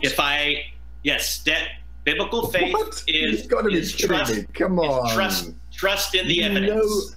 Come on, Kenny. You know that is not the definition of faith. It absolutely is. I can give you the Greek words. You know that the definition of faith is taking a belief that is not justified by evidence. That is not true. Okay, if you look at like a word, the Greek words with the prepositions that they have, pisteva with the dative, pisteva with the genitive, they bring out 3 aspects of biblical faith. Knowledge, it has to have a knowledge content. You have to assent that knowledge is true, and then you entrust yourself to that knowledge. That sounds that sounds like reliable. Hang on. Wonderful admission against interest. What you have just said, Kenny, totally is your position. No, it doesn't. What's fine. Yeah, because what you have just said is that the definition of faith is believing without evidence. No, knowledge. You have the knowledge, the evidence, the notitia, assensus, fiducia. That's the way the reformers define faith. Faith is in the direction of evidence. Hey, would you get on a plane that crashed 9 out of 10 times, or do you get on a plane because they crash 1 in a million times? You have faith that plane is going to stay up. People will be able to rewind. Well, no, you know what? I'm going to agree with Kenny. I'm going to agree with. I'm going to agree with Kenny on this, because for one thing we have a people. No, let me finish just very quickly. People will be able to rewind this and watch what he actually said was his definition of faith, and see how it differed 2 minutes ago from now, or maybe 3 minutes ago from now. Yeah? Now, he has totally changed his position. Really? Definition of faith. Hey, DPR, this might be another situation where you just don't understand what's being said. Oh, yeah. Well, hang on. Yeah, hang on. Let's suss this out, because I actually have to. I actually think Kenny making a point here, and I think a lot of people are missing it. Live chat's certainly missing it. Look, there's different ways to define words. Okay, you're going from more of the etymological point of view, the Greek roots of these words, and there is a corresponding thing to faith. Look, if we put a past experience into our belief system, into our knowledge system, where we say, look, somebody says they're going to do something. I have based on past knowledge this person is reliable. I have faith that they're going to go do something, right? That is not, there's no evidence that person is going to go in the future and do this, but you have faith based upon precedent knowledge. Is that something what you're trying to say, Kenny? Well, that's a small aspect to it, but when I say knowledge, notitia, the Latin, I have knowledge, the content, say I have the knowledge right now that my computer is sitting in front of me. Now I'm agreeing that my computer is sitting in front of me. I'm assenting to that knowledge, or actually a chair. I have knowledge that a chair is sitting here. Now, can that chair hold me up? Yes, I assent that that chair can hold me up. Now, what do I need to do to fully express my faith in the chair? Sit in it, which I'm trusting, fiducia. So biblical faith is knowledge, assent that that knowledge or evidence, call it what you want, is true, and then I'm going to entrust myself to that knowledge and that evidence. Yeah, well, that's exactly what I just said, though. That's exactly what I just said. Yeah. You're having faith. I wanted to make sure that I clarify. That's exactly what I was saying. You have faith and prior knowledge from experience, right? You know from experience that you sat in a chair, that chair is going to hold you up. You have faith the next time you sit in a chair, it's going to hold you up. It may break, but but you have faith based on your knowledge that that's just going to hold you up. Now, again, there's different words meaning. Certain words mean different things. Faith can mean different things. For example, somebody give the biblical definition of the word faith in the live chat, right? Things that are wanting for but not seen. Whatever the Bible verse is. Richard, you probably know what that verse is. That's not a full-blown definition of what faith is. Yeah. But I think when somebody says, like, oh, I'm an epistivist, like Aaron Ross says in Epistivist, I cringe. We all have faith. We all have belief. Belief is a very fundamental part of logic, right? Dostastic logic is a real form of logic, right? We all have beliefs. And when I hear people say, I don't have a belief, they're like some kind of... Belief is not a part of logic. Oh, absolutely it is. Dostastic logic. Absolutely. Belief is a fundamental part of Dostastic logic. Then there's knowledge of it, right? Knowledge is actually belief that corresponds to reality. That's true. That we have. What do you define knowledge as? Something that comports with reality that we believe. Knowledge is a subset of belief. You can't have knowledge without believing something. Say that again, because I'm terribly sorry. Knowledge is a subset of belief. You cannot know something unless you believe it. That is logically impossible. Right. So we have beliefs because we have knowledge. That's epistemological. Belief is a justified true belief. Well, I'm actually RTB, reliable true belief. I'm not a big fan of JTB because of the Getty Air problems. But they all have issues. Just be realistic. There's no one set true theory of truth that works in all circumstances. We're moving off the issue, and I'm sorry, it's your show too, but it seems to me that we're moving off the central issue. And that is, so far as I understand, and if it isn't, hey, kick me out, it really doesn't matter. But the central issue here is the justification in the belief of the Bible. There is none. Yeah? The central issue in the belief of a religion, there is none. If people want to try and persuade me that there is a factual, evidential basis for belief in any religion, hit me with it. I just don't get it. Well, I mean, yeah. I agree with you on that in some regard. I mean, but I don't think you have to have evidence to have faith in something or belief in something. I'm a non-evidentialist when it comes to that. There are good reasons why you could believe something and not have physical evidence that supports that belief. Please tell me have belief, but it can be irrational. That would be justified. Yeah, that would be. Please tell me what that is. What can you believe within evidence? You're a dying cancer patient. You have a family support. There's a new medical cure that doesn't seem to be very promising, but the doctors tell you to have faith that it's going to work to help bolster your immune system, because obviously, if you do think more positively, there are reasons that will help you survive. And so it's pragmatism. It's pragmatic to think that way, even though the evidence may not actually support your belief. That's called non-evidentialism. Or if you have a situation where you're a fighter pilot, there's a couple of ones I'm familiar with, but if you're a fighter pilot and you hear over the radio that the place you're about to bomb might have a refugee camp there. Well, you may not have evidence as a refugee camp there. You have not seen it yourself. There's no actual verification of it. But I'm probably sorry. I go back to what I said when other arguments were being presented. I simply do not understand the. There's something called evidentialism, moderate evidentialism, and non-evidentialism. You may, Kenny. I just simply do not see the causal connection. Okay. Well, I'm just saying that I don't think you always have to be justified by having evidence to have a belief. It's a situation we can all understand, but what is the causal connection between? There's just nothing there.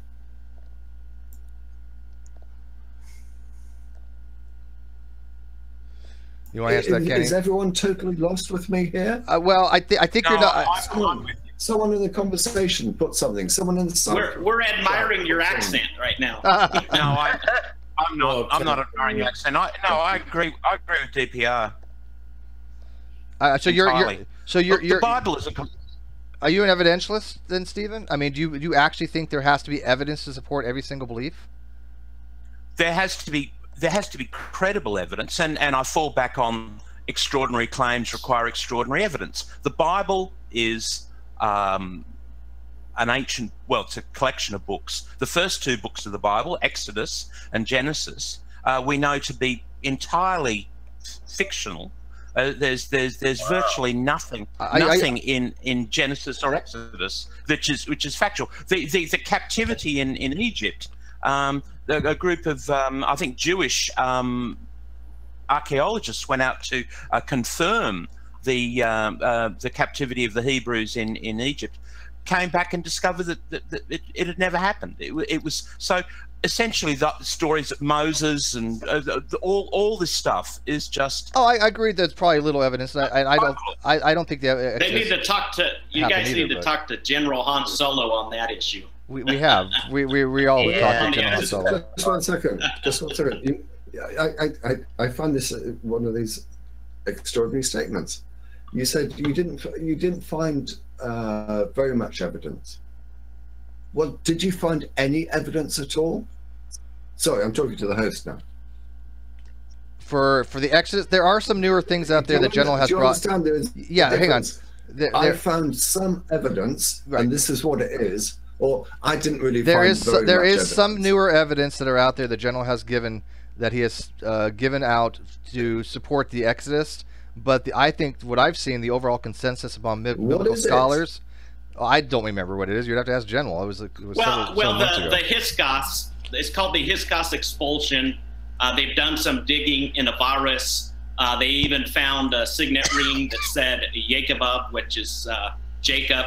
The archaeological evidence is there that Semitics have been there in a virus. Right. Send me a link. I'll tell you what. No, seriously. I'll put in the chat my personal email address. You send the evidence that you claim is there. Yeah. I think the bigger picture is, regardless if the Exodus is true or not, it doesn't make the Bible any more or less valid.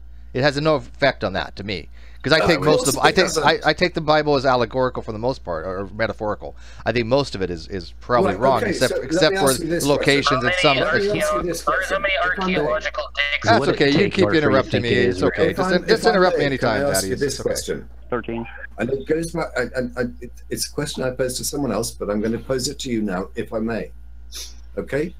So tell me, if the Bible is not, how do we determine how to decide which bits are true, which bits are allegorical? Well, that's a question I've asked numerous times. It's the principle of hermeneutics. Have you got an answer? Yeah, you read it like. What is that? Right. Who's yelling? I was asking the host originally. Okay. Steve is an atheist, so I don't think he. I'm not an atheist. Right, go ahead, Steve. Steve isn't an atheist. Oh, yeah. Agnostic. Sorry. Yeah. Okay. Yeah. But the answer to that question is a pretty basic element of theological studies. Like you'll find that in any 101 class. It's basically known as the historical grammatical method.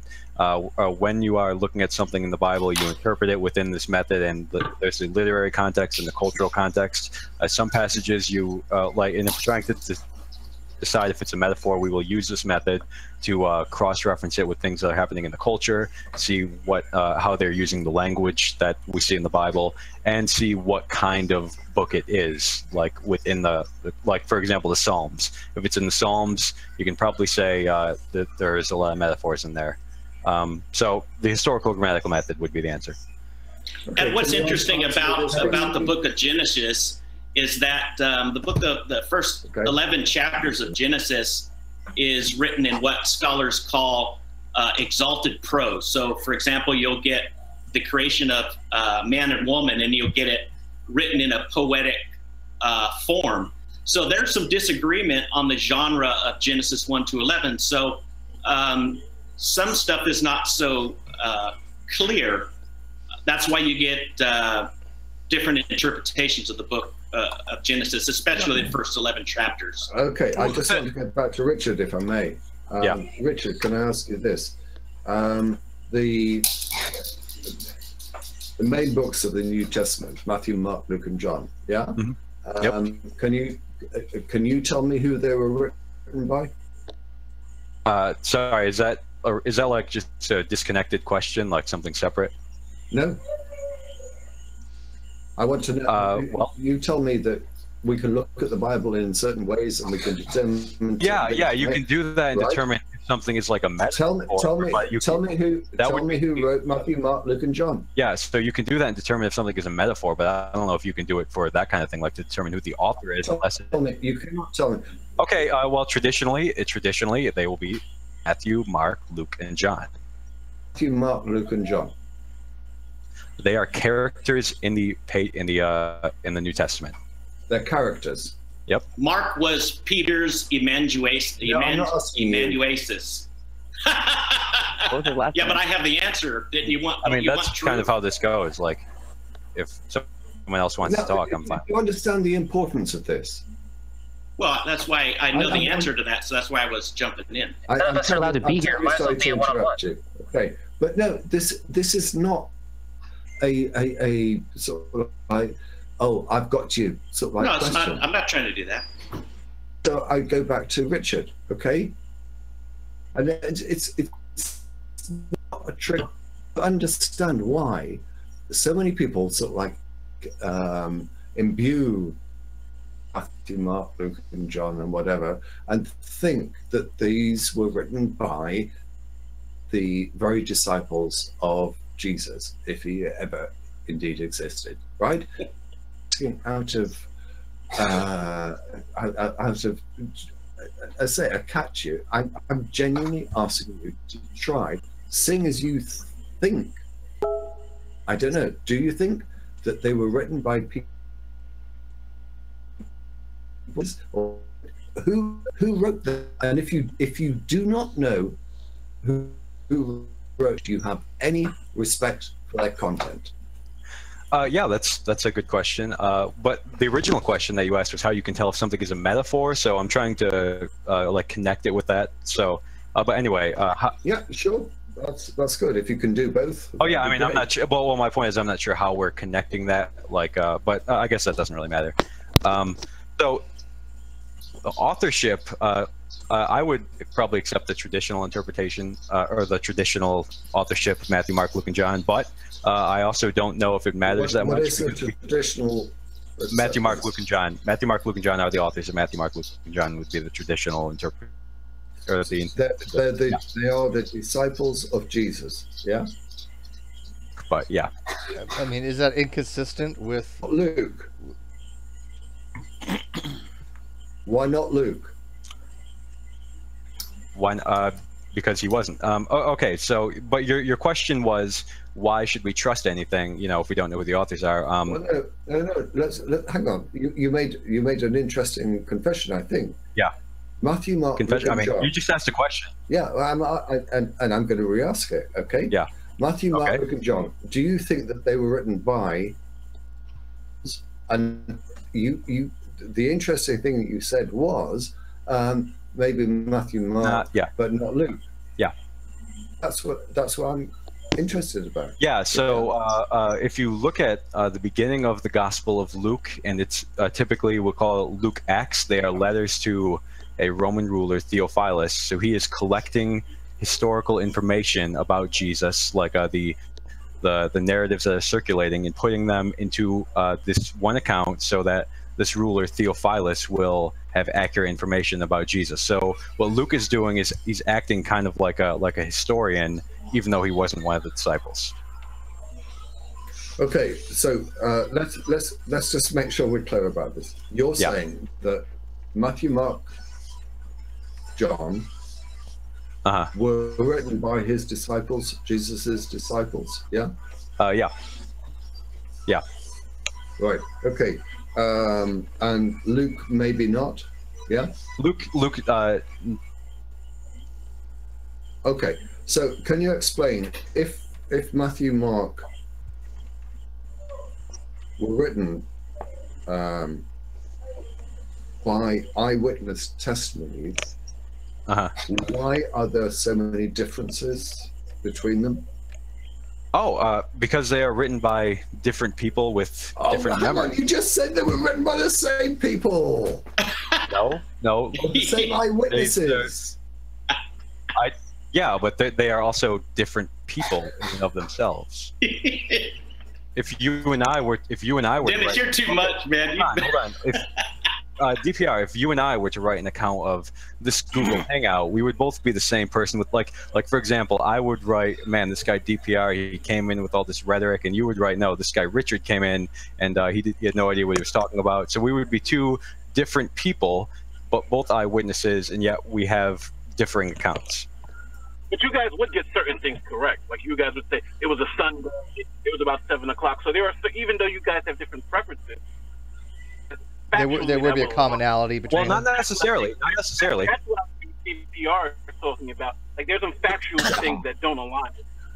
But yeah, I mean, not necessarily. You could easily misremember a fact. Like the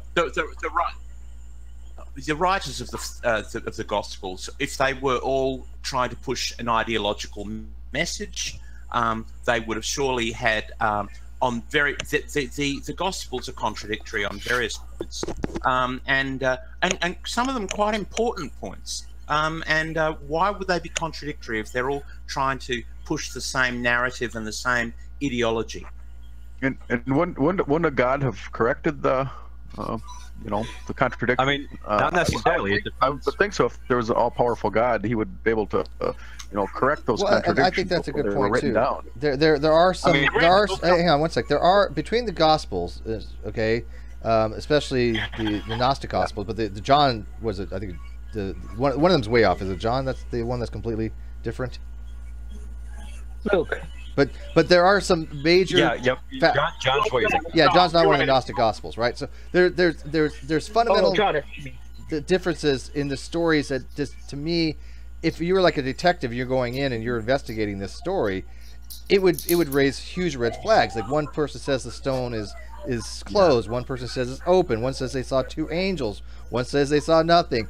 I mean, there's a lot of conflicting stories there that I don't know how you reconcile very easily. But if you were to expect them to be creating this narrative out of nothing, right? You would expect them to actually make sure that the stories coincide. So the fact that there's differences is actually evidence. No, that's only if there was intent. If they wanted to collude together. What happens if they actually were just like, hey, you know what? We're all going to tell our different stories, but what happens when a detective goes and interviews witnesses?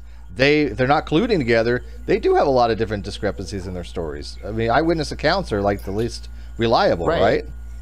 So I don't think that gives evidence of anything. But that's what you see, and that's what you would expect, right? Because you just said that's what you see from white eyewitnesses. Let's take one of the stories. Yeah, I believe one scholar looked into it, and if you take all the Gospels as independent eyewitnesses, you would expect about 35% difference in the accounting of the stories. How much? The account of the centurion. 35% difference in only incidental. I don't call those incidentals, though. I don't think the door being or the stone being moved or how many angels you saw are incidentals. I think those are kind of critical factors. I don't know. If we said, like, there's a hangout today, and I said Richard was with me, and then Steve, you give a list of everybody was there. Was my account wrong or errant? No, my purpose was just to mention that Richard and I hung out today on the Google Hangout. But what happens if I came in? What happens if I wrote? But what happens if they wrote, "I saw nothing"? I mean, they're sometimes Go ahead, Manuel. They're not that. They're not so bad that there's no reasonable answer. I mean, I'm not saying these things don't have a reasonable answer. Again, these are questions people have asked for thousands of years. We're not going to solve them in a hangout, and we've gotten so far off topic to off topic to off topic, which is okay. That happens all the time in this Sunday show. It's not a problem, but I don't think we've resolved anything at all. But sometimes the contradictions. Can you guys hear me? Because there's two things I want to bring up. Yeah, go ahead, MP. Everybody sees these things, and you have now different accounts because each one of these accounts are different from each other. So not all of them can be true. Which one's the true account? Which ones are the false accounts? Well, I don't think all of them can be true as factually written, right? As far as, but again, eyewitness testimony doesn't have to be factually true to make the narrative, true. I mean, if you see if somebody robs a bank and a bunch of people eyewitnesses, right? They all may have different accounts, but the bank still got robbed, right? To me, sometimes the contradictions are intentional. I don't know why they'd be intentional. Well, in the case of centurion, one of the Gospels says that his servant went to Jesus. The other said that he himself went to see Jesus, and the other one says that some friends went to see Jesus. In the teachings that Jesus teached, their friend, their servant, or themselves, it's the same thing. He's one with his servants, that's us. He's one with his friends, that's us. And he's one in him, that's him. Trying to make a point out of the contradiction. If it's the Spirit, the Holy Spirit speaking, I don't know if I'm making myself clear. Well, I mean, kind of. When I've seen, though, the Holy Spirit seems to give different contradiction. Is not a contradiction. I think the Holy Spirit tends to give different information to different people. Like example, there was somebody in the live feed. I'm going to butcher his name. Rurbrun. I'm going to call him RC. You guys in the live sheet know what he's talking about. But he's a Young Earth Creationist, and he knows God exists, right? He says he knows God exists. So God is supposedly giving him this knowledge, right? I don't know how you can know God exists unless God has imparted that knowledge to you. And by the way, I think there's problems of how God would do that. But let's just for argument say that God gave him that knowledge. But he's also a Young Earth Creationist, which I know cannot be true. Young Earth Creationism is false. So if he says I know God is true, and he's probably saying I know the Earth is 7,000 years old, well, I know one to be false. So how can I trust the other one? See my point? Yeah. However, the claim is in the Bible.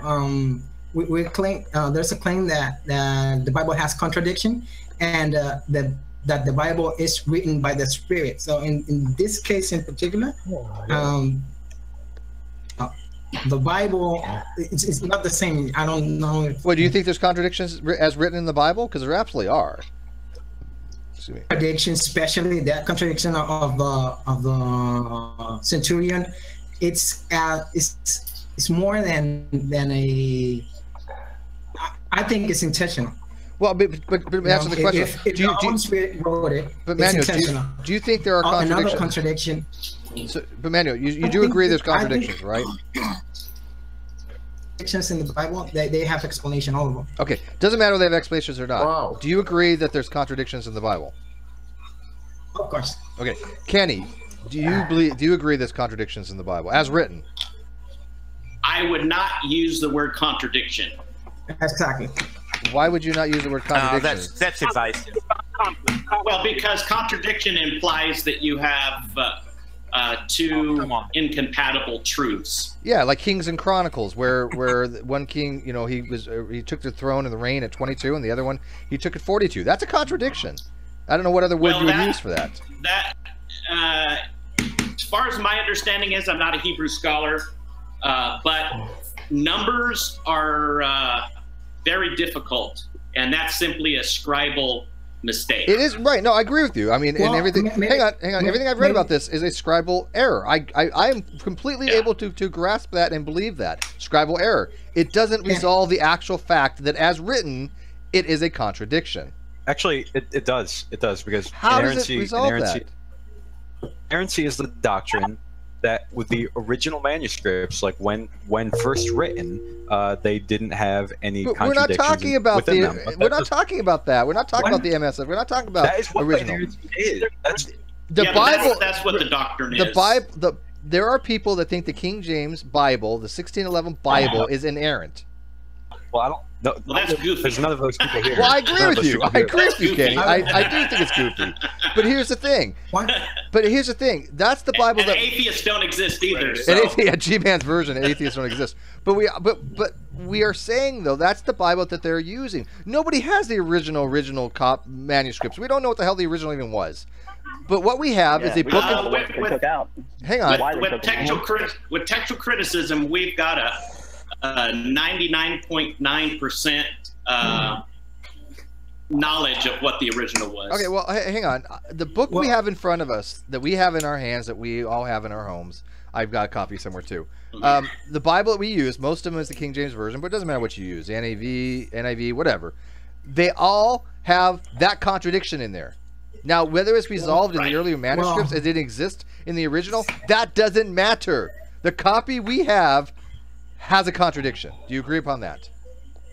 Yeah, but we know that it's there though. And I know we know it's there. Discovered it. Yeah. Wait, Steve, I don't get what you're like. It seems like you're attacking a position that none of us even hold. Like none of us here, I don't think. Well, that's what I'm asking you. Do you agree that the Bible we have in our hands have contradictions?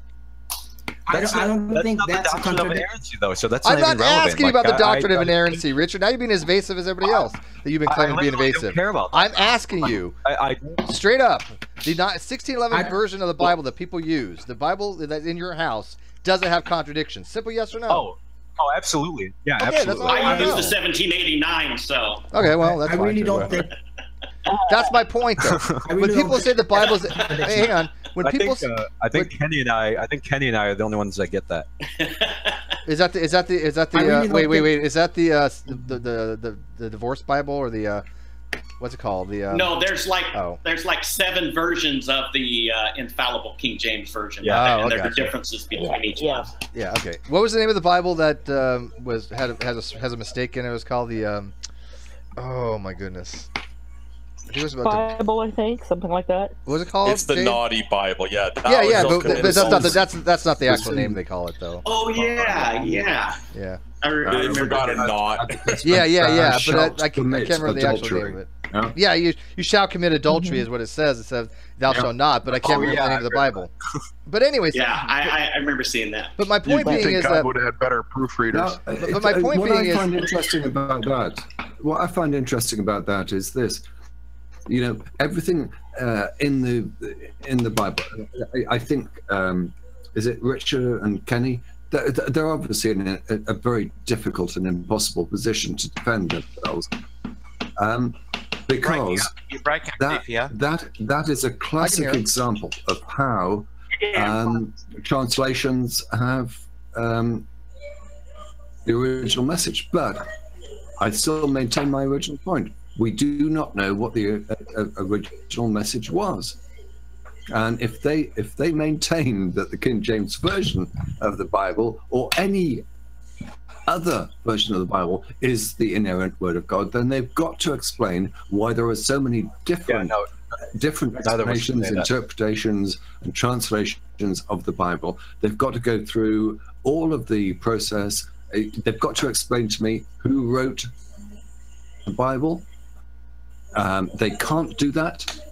There is no authorship attributable to anyone of any book in the Bible at all. They can't explain why these books have been put together in one version and who wrote them or anything. They've got absolutely no starting point to begin with. And for them to have the audacity to tell me that these translations and whatever, that there is underlying it all the message of God, is absolutely ridiculous. Yeah, the problem is that that's all rhetoric, and none of that represents a position that I or Kenny would take at all. Kenny was taking a. Of course, you guys wouldn't take that position. Well, yeah, but you're ascribing a position to us and saying it's absolutely ridiculous. But you know, none of us would take that. Kenny was taking the textual critical position, where you can use the manuscripts that we have to reconstruct the original. So what is the original? For goodness sake, what is the original? The one that was penned by the apostle or his secretary. Which one? Which apostle? What are you talking about? The apostle Paul. We have a corpus. There is a corpus of his writings. Paul never met Jesus. Paul he never met Jesus or met anyone who met Jesus. Paul never even met someone who met That is totally irrelevant to the author of Paul's letters. That is just I can't think of a more irrelevant point. Paul was a bullshit artist. Are you kidding me? Hey, Dennis. Seriously, we're talking about the author. We're talking about the authorship of these letters. No, look, DPR. We're talking about the authorship of these letters, and you're saying, "Well, Paul never met Jesus," but that doesn't matter because we're talking about the authorship of the books of the New Testament. It doesn't matter. Okay, let's talk about that. One sec, guys. No, Kenny, you guys are all talking over each other. You're all talking over each other, and nobody can hear you in the live feed. So hang on, people. Well, I want to go back to his point. Kenny, can I talk to Kenny? Can I talk to Richard briefly? Yeah, I want to go back to the point that you were just making. Wouldn't you agree that Paul never meeting Jesus? Wouldn't you agree that Paul never meeting Jesus wouldn't impact the authorship of his letters? We can determine that independently, right? I will agree with you utterly. He didn't meet Peter. Paul did not meet Jesus did not mean that his letters were not by him. Yes? Okay. Yes. So where does that take us? Where does that take us? That was what you said a moment ago. You said Paul never met Jesus. Kenny brought up the Apostle Paul. Like you asked who wrote this, he said the Apostle Paul. I told you, I agree with you. Yes. Okay, fine. Right. So where does that take us? Here. Somebody wants to. Deconverted Man has a great question, and I have no idea the answer, so I'll leave it to Richard or Kenny. But he asked, and this is relevant on topic. He said, "Who wrote the story of Jesus being tempted by Satan in the desert?" Him being what? Tempted by Satan, I believe is what he said. But the quote is already gone, and my computer's really slow when I'm streaming, so I can't go back and look at it. That's all right. Your hair and beard is looking wonderful as ever. Thank you. Thank you. I'll give you my. See, it makes me wise. Okay, and then I'm sure Richard will respond if there is any lag or whatever. And I don't want to overtalk people or interrupt people, but yeah, this goes back to what I make the point of who wrote these things, and how do we know that they wrote them? How do we know that they are accurate? Okay, it's the simple question. I apply that to the question I asked. How do we know who wrote it and who wrote it? If Richard answers for this, then there will be answers that I have never heard before, and I will listen to them with great care. Okay, so Richard, over to you. Yeah, I'll give it a try. So we're talking specifically about the stories of Jesus being tempted in the desert, right? No. We're talking about the accuracy of the letters written by Paul. Well, hang on. No, I was asking him about. So I was asking him the question from the live feed, so they're interrelated, but. Oh, I'm sorry. Yeah, my bad. So answer the question from the live feed first, and then we can talk about Paul. But who wrote the story of Jesus being tempted by Satan in the desert? I mean, it's relative to DPR's question as well, because I mean, you have to tell us who wrote it, and how do we know who wrote it? Yeah, so there are different theories among theologians. Some would give Matthean priority, some would give Markian priority, others would ascribe it to a Q document. Another Q just means source, another source from which they drew their history is kind of a soft science, which would mean that you wouldn't get definitive answers historically. But what we can do is look at what the earliest people ascribed them to, and if there's nothing else, like if there's no other argument against that, like from history, or if there's nobody else who is saying somebody else wrote it, then it's a fair assumption to think that the person that historically people ascribed it to is the one that actually wrote it. I mean, I could look up the references for the historical church fathers. Please, if you think it will help you to support your position, to look up things, please do so. Well, he's looking that up. Because I think, yeah, no, but let me just go ahead. Point out this obvious fact. He's just accepted that he's got no idea. Well, that's okay. I mean, people. Yeah, but you know what? People don't know everything. We don't. I don't. Yeah, people may not know everything on the spot. But I think Richard. I think Richard, the point of asking this question. I mean, that would just be another piece of rhetoric, wouldn't it? Time out, Richard. Richard, the point of asking this question is if I remember the story, Jesus and Satan are alone by themselves. So who was there to witness it and write it? Oh, okay. I get what you're saying. Yeah, Jesus told them. Like that would be it. Jesus told them, and they wrote it down. And then somebody wrote it. Can you find out who wrote it? And again, he's just writing it secondhand, is he not? Sorry, you're breaking up. He's writing the account as Jesus told him. Does it actually say that this is who? Does it say who's giving the narrative and that Jesus told him of this narrative in the Bible, or is that just an eisegesis? I mean, no, it doesn't say that. But that's a speculation. Okay. Like if Jesus and Satan are the only one there, then a reasonable speculation would be Jesus told other people and they wrote it down. Or Satan told them. I have to say, Richard, I would challenge that. Okay. Presupposition. That the only conclusion is that Jesus. I said a reasonable speculation.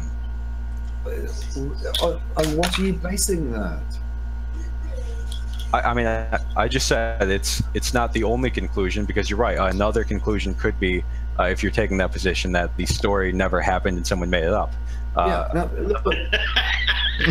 I just talk to you? Can I talk to you on a one-to-one basis? Okay. All right. I think that you come across as a intelligent person. Yeah. Oh, thanks. You do too. No, I'm not being patronizing here at all.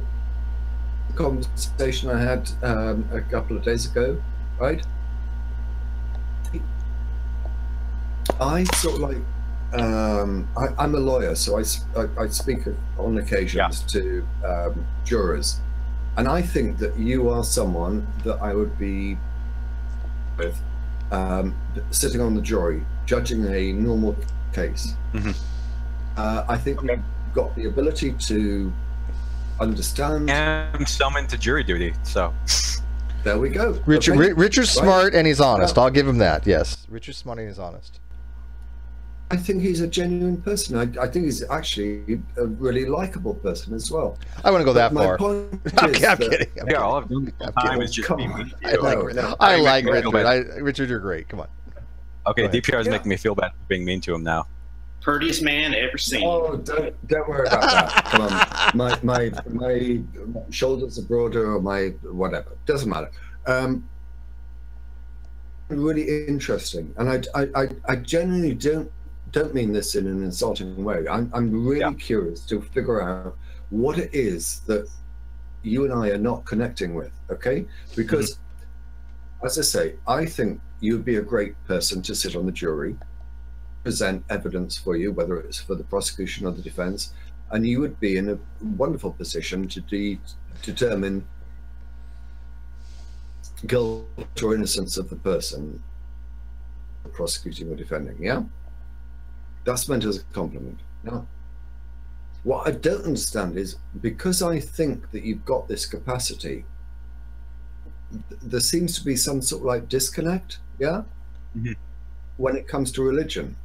Yeah, because all the points of evidence that I would present to you in a criminal case, all the points that you would take on board and you'd understand and you'd process and whatever, I just don't see why it is that I have got so much confidence in you doing that in a criminal court case, and yet kind of I've got no confidence in you being able to assess evidence when it comes to religion.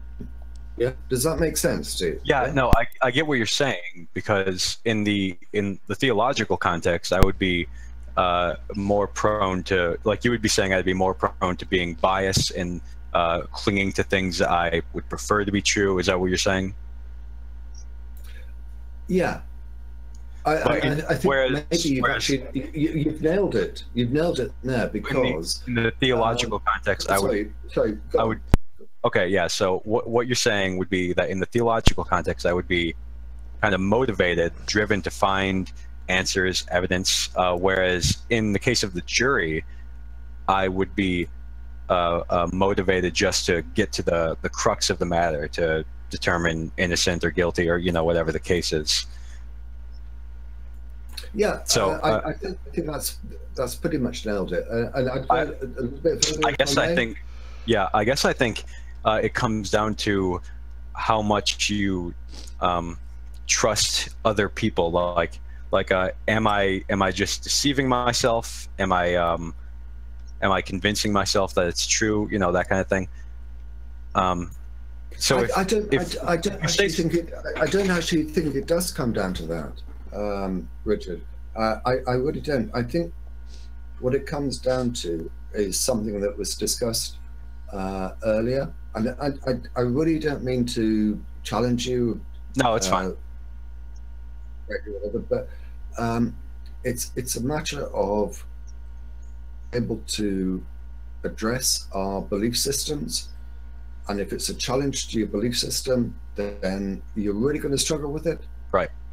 And this is why, this is why evidence on a jury, let's say, I don't know, it could be anything, an assault case, a murder case, sex, it's not going to challenge your views. Right.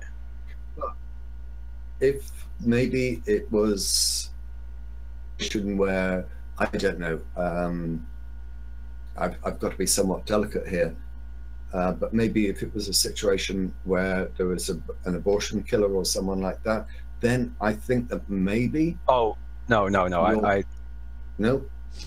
mean, I wouldn't. I mean, no. Look. I am pro-life, but for somebody who's you kill someone who performs an abortion, I would think that is wrong, and yeah. So I wouldn't be biased in favor of somebody who kills an abortion doctor or something. Okay. Wouldn't be that person. Sorry, I just wanted to jump. I may struggle to find an example then, but I mean, I just think, I don't know. Let me sum it up in this way. probably, well, I think that you are a really good person. I've got great regard for you. I think you're obviously intelligent. Yeah. And I'd love you to sit on a jury if I was in a case. So I don't know. That leaves us with, where do we disagree? I'm not sure, but we have disagreements, but at least we can do it politely. Yeah. Jury, hell, Richard would be the judge. Are you kidding? We can give it a try.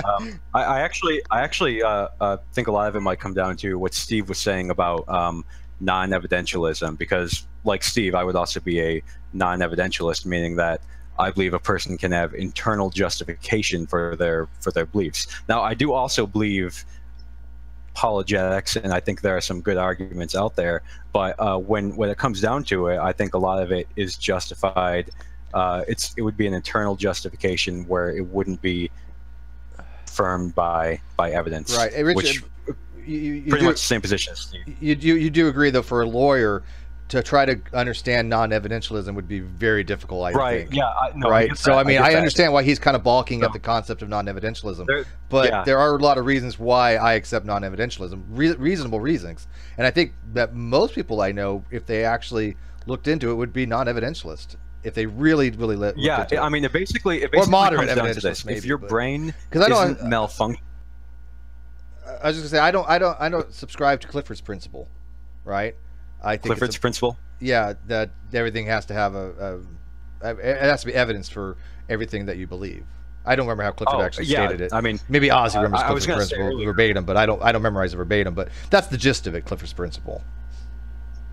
Yeah, I was going to say earlier about that. I wonder how that would work when we're talking about like basal assumptions. Like, you can say that they, like, generally these basal assumptions are functional, but that wouldn't necessarily make them true. You just have to believe it, even though you can't have evidence for it. You know. Sure. Yeah. No. I mean, a properly based belief in that way. I mean, I believe the universe exists. You know, I have evidence that the universe exists as far as, you know, visual evidence. But we're talking about the bigger picture, kind of the Cartesian certainty that can never be, right? Yeah, but that's not non-evidentialism. Though. I don't, because I do have evidence the universe. But atheists don't exist, right? But atheists don't exist. Yeah. So we have a few atheists in the room here. They're actually just automatrons. They're like Descartes, you know, automata. They don't really exist. They're, you know. So if you want to be a solipsist, now's a good time. Yeah. Can I just have a word with Kenny? Yeah. I invented all you guys. Yeah, Ozzy. I want to say Ozzy put it perfectly. He said Clifford's principle is that it's always everywhere wrong to believe something that isn't justified. So that's Clifford's principle. That if you believe something and it's not justified, Clifford believes that that's wrong. Yeah, and I don't necessarily. That was really smart. Yeah. Hey guys, before we go on, I'm gonna get off here.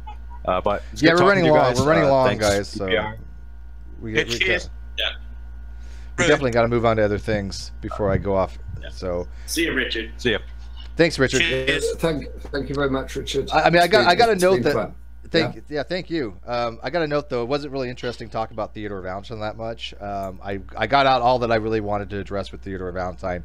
He's not that interesting. He has his channel is crap in my opinion. If you watch his videos, they're just the same old, hey, look at this, there's Satan here, oh, look at this. He actually was going out and he was like, oh, there's a campfire here, I heard music, and they were singing to Baal and, you know, praising Moloch and whatever, and I'm like, oh, for fuck's sake, dude. Wow. So yeah, I'm not kidding, the guy's just way out there. So I'm glad we kind of moved away from Theodore Valentine, even though that was the topic of the hangout. So I've actually found this discussion being much more enlightening and edifying, so I do appreciate that. People have asked me about my diet. Of course, every week, every Sunday, I said I was going to give you an update. I have met my minimum goals. I have been about 2 pounds a week. This last week it was about 1.8, so I didn't quite get the week, but I got the first week more. So I am down about almost 6.5 to 7 pounds. However, yesterday, thank you. That's 7 pounds off my 25. Give a thumbs up. Yeah. You know?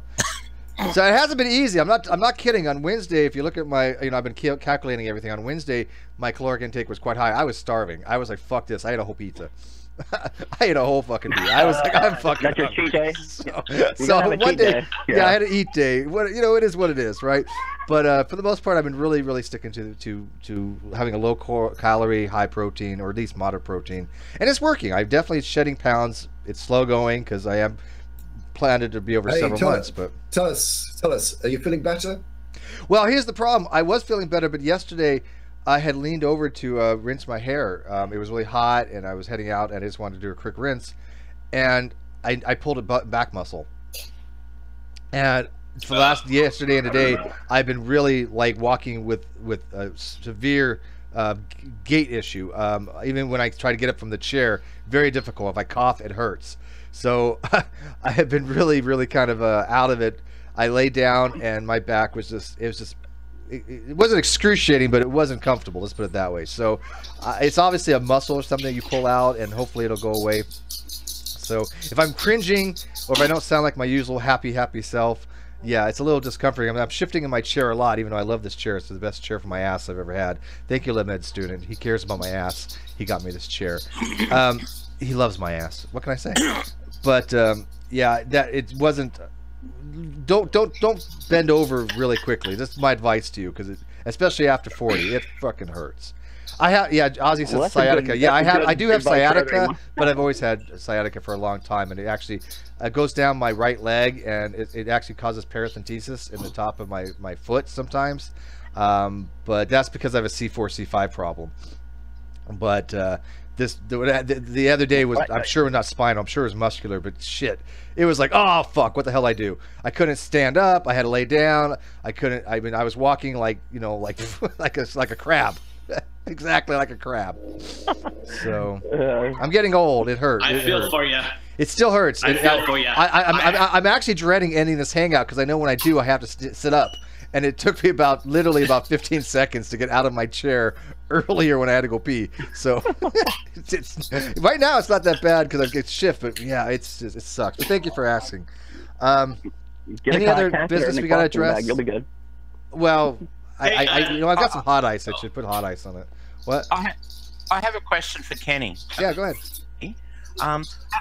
How do you assess the veracity religious texts from other religions, say, you know, the Islam, for instance? How do you assess? I know you're a Christian and so forth, but how would you assess the veracity of the sacred texts of other religions? You know, be they Hindu, whatever. You know, or do you just see that, you know, Christianity has the exclusive rights on the truth? You know, it's on the on the hotline to God and so on. Not your religion, but I just want to know how you assess their veracity. Well, because I am a student of natural theology, I believe that man by nature, there's a certain amount of the natural light of reason, as Thomas Aquinas spoke of. So I would say that, you know, there's a lot of truth when it comes to, you know, for example, the Greeks. I think they, especially in Plato, as they looked at the world, even the Apostle Paul quoted one of the Epicurean poets. And I think you're going to find a lot of good and a lot of truth in other religions, based on the fact that we're all people created in the image of God, from my worldview. Yeah, that's respectable. That's a good answer. To let you know, tomorrow, Kenny, if you have time, you want to join us. There's a guy that was in a live chat earlier, and he says he's a Young Earth Creationist. Seems like a decent guy. Went to his page. He seems legit, and he wants to join us tomorrow night. And that's what my channel was really started for. I mean, I really wanted to. Oops, I'm sorry, I didn't mean to present him and to mute. I think Manu got background noise. Somebody's got background noise, but. Yes, Manu, you've got a lot of background noise, but they're like birdies. Yeah, but he wants to come in, and see, I love when Young Earth Creationists come in. See, when you guys come in, like, you're more of an old Earth Creationist, and there's Theistic Evolutionist, and people that I would say 90% I agree with as far as the science, obviously, and the theological stuff. I don't think there's a way to determine either way. I see arguments both sides, whatever. But when it comes to Young Earth Creationism, I know that's bullshit, right? And so I love when the Young Earth Creationist comes in and tries to give me arguments for Young Earth Creationism, because I know pretty much everyone how to debunk them. But I want to do it, politely. Right, and this guy seems like a nice guy, so I'm looking forward to that. So it's been a while since the Young Earth Creationist. I might be able to do that. Yeah. So they tend not to come in here anymore. A lot more enjoyable. They tend not to come in here, and I don't know why. They get treated very fair. Everybody knows that this is a very fair community, very fair channel. When I first started off, I was a little more harsh on them than I am now, but hey, whatever. But it's funny. The evidence. If you think the evidence is on your side, why not? Oh yeah, of course. Well, of course it is. But here's the funniest part. I have people complaining that I won't debate them. Right? People say, "Well, you won't debate Nephilim Free. You won't debate C. Brown. You won't debate G-Man." And the funniest thing is, then none of them will come in here. And you got to take off DPR. Yeah, I'll stick around for a few Okay, yeah, I'm going to end it. I'm going to end it in 3 minutes. So at 5 on the hour. So 3 minutes left. But I just want to say that it's so funny is they don't come in here to engage. It's like, look if you're not even going to come here willing to engage, True Empiricism has never been in here. Darwin's Deity has never been here. C. Brown hasn't been in here in at least probably a year. If these guys won't come in to engage with intellectuals like yourself and people that are articulate and just like the rest of the 1,000 people in our community, we have 988 people, 12 more to go to get 1,000. If they won't engage like adults, I have no compunction to go out and try to debate them. Waste of my fucking time. I've debated 2 people. I won both. Yeah, that shows you. That shows you that they don't know what they're talking about. Yeah. Apparently, you're saying you've only got a few minutes left, and I very much appreciate the fact that you've had me on the show. I love having you on the show. Say this. I think there are a couple of people, very genuine, decent people like Kenny. Kenny's a nice guy. I can talk to those people. They're great, and we can understand or try to understand why we have these differences, why his worldview is so opposed to mine.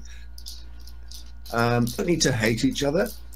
No, he's totally wrong, and he'll tell me that I'm probably totally but that's the thing. See, but Kenny and Richard are honest people. Kenny, Richard, General Han Solo, they're honest people. I don't think any one of them does anything deceptive on purpose or anything like that whatsoever, right? And I've only known Kenny for a little while, but we've been talking emails and stuff, and I've grown to have a lot of respect for him. He's very, very knowledgeable, trust me.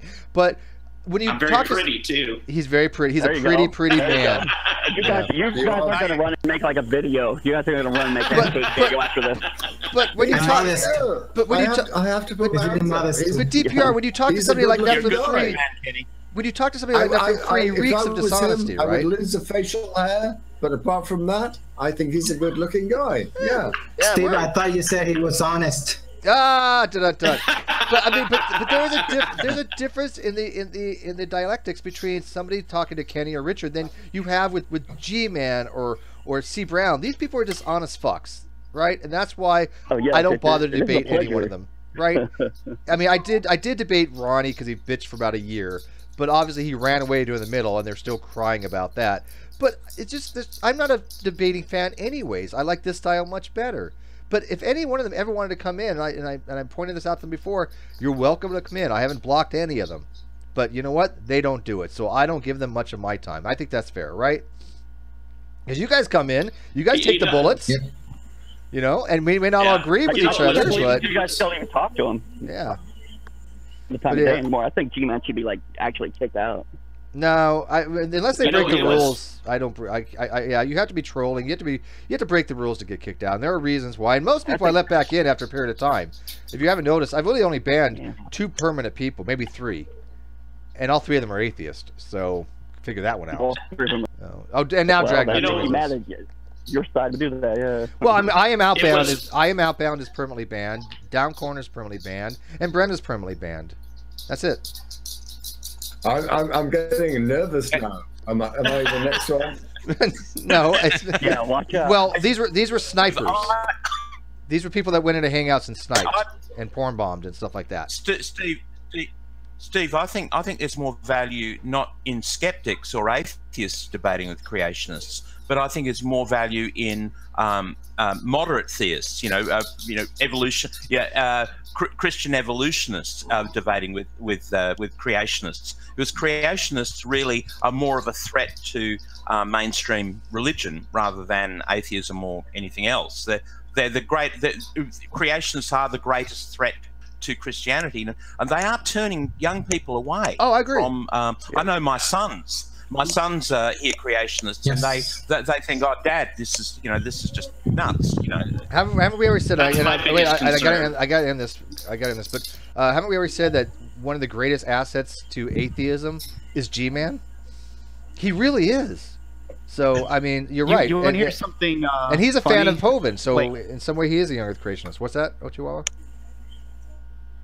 Make it quick. I'll give you the last word. So, Ochihuahua, give us the last word because I'm ending the stream. So, I was debating Nephilim free when I was a Young Earth Creationist. That's how bad he is. He is really bad. He's just horrible.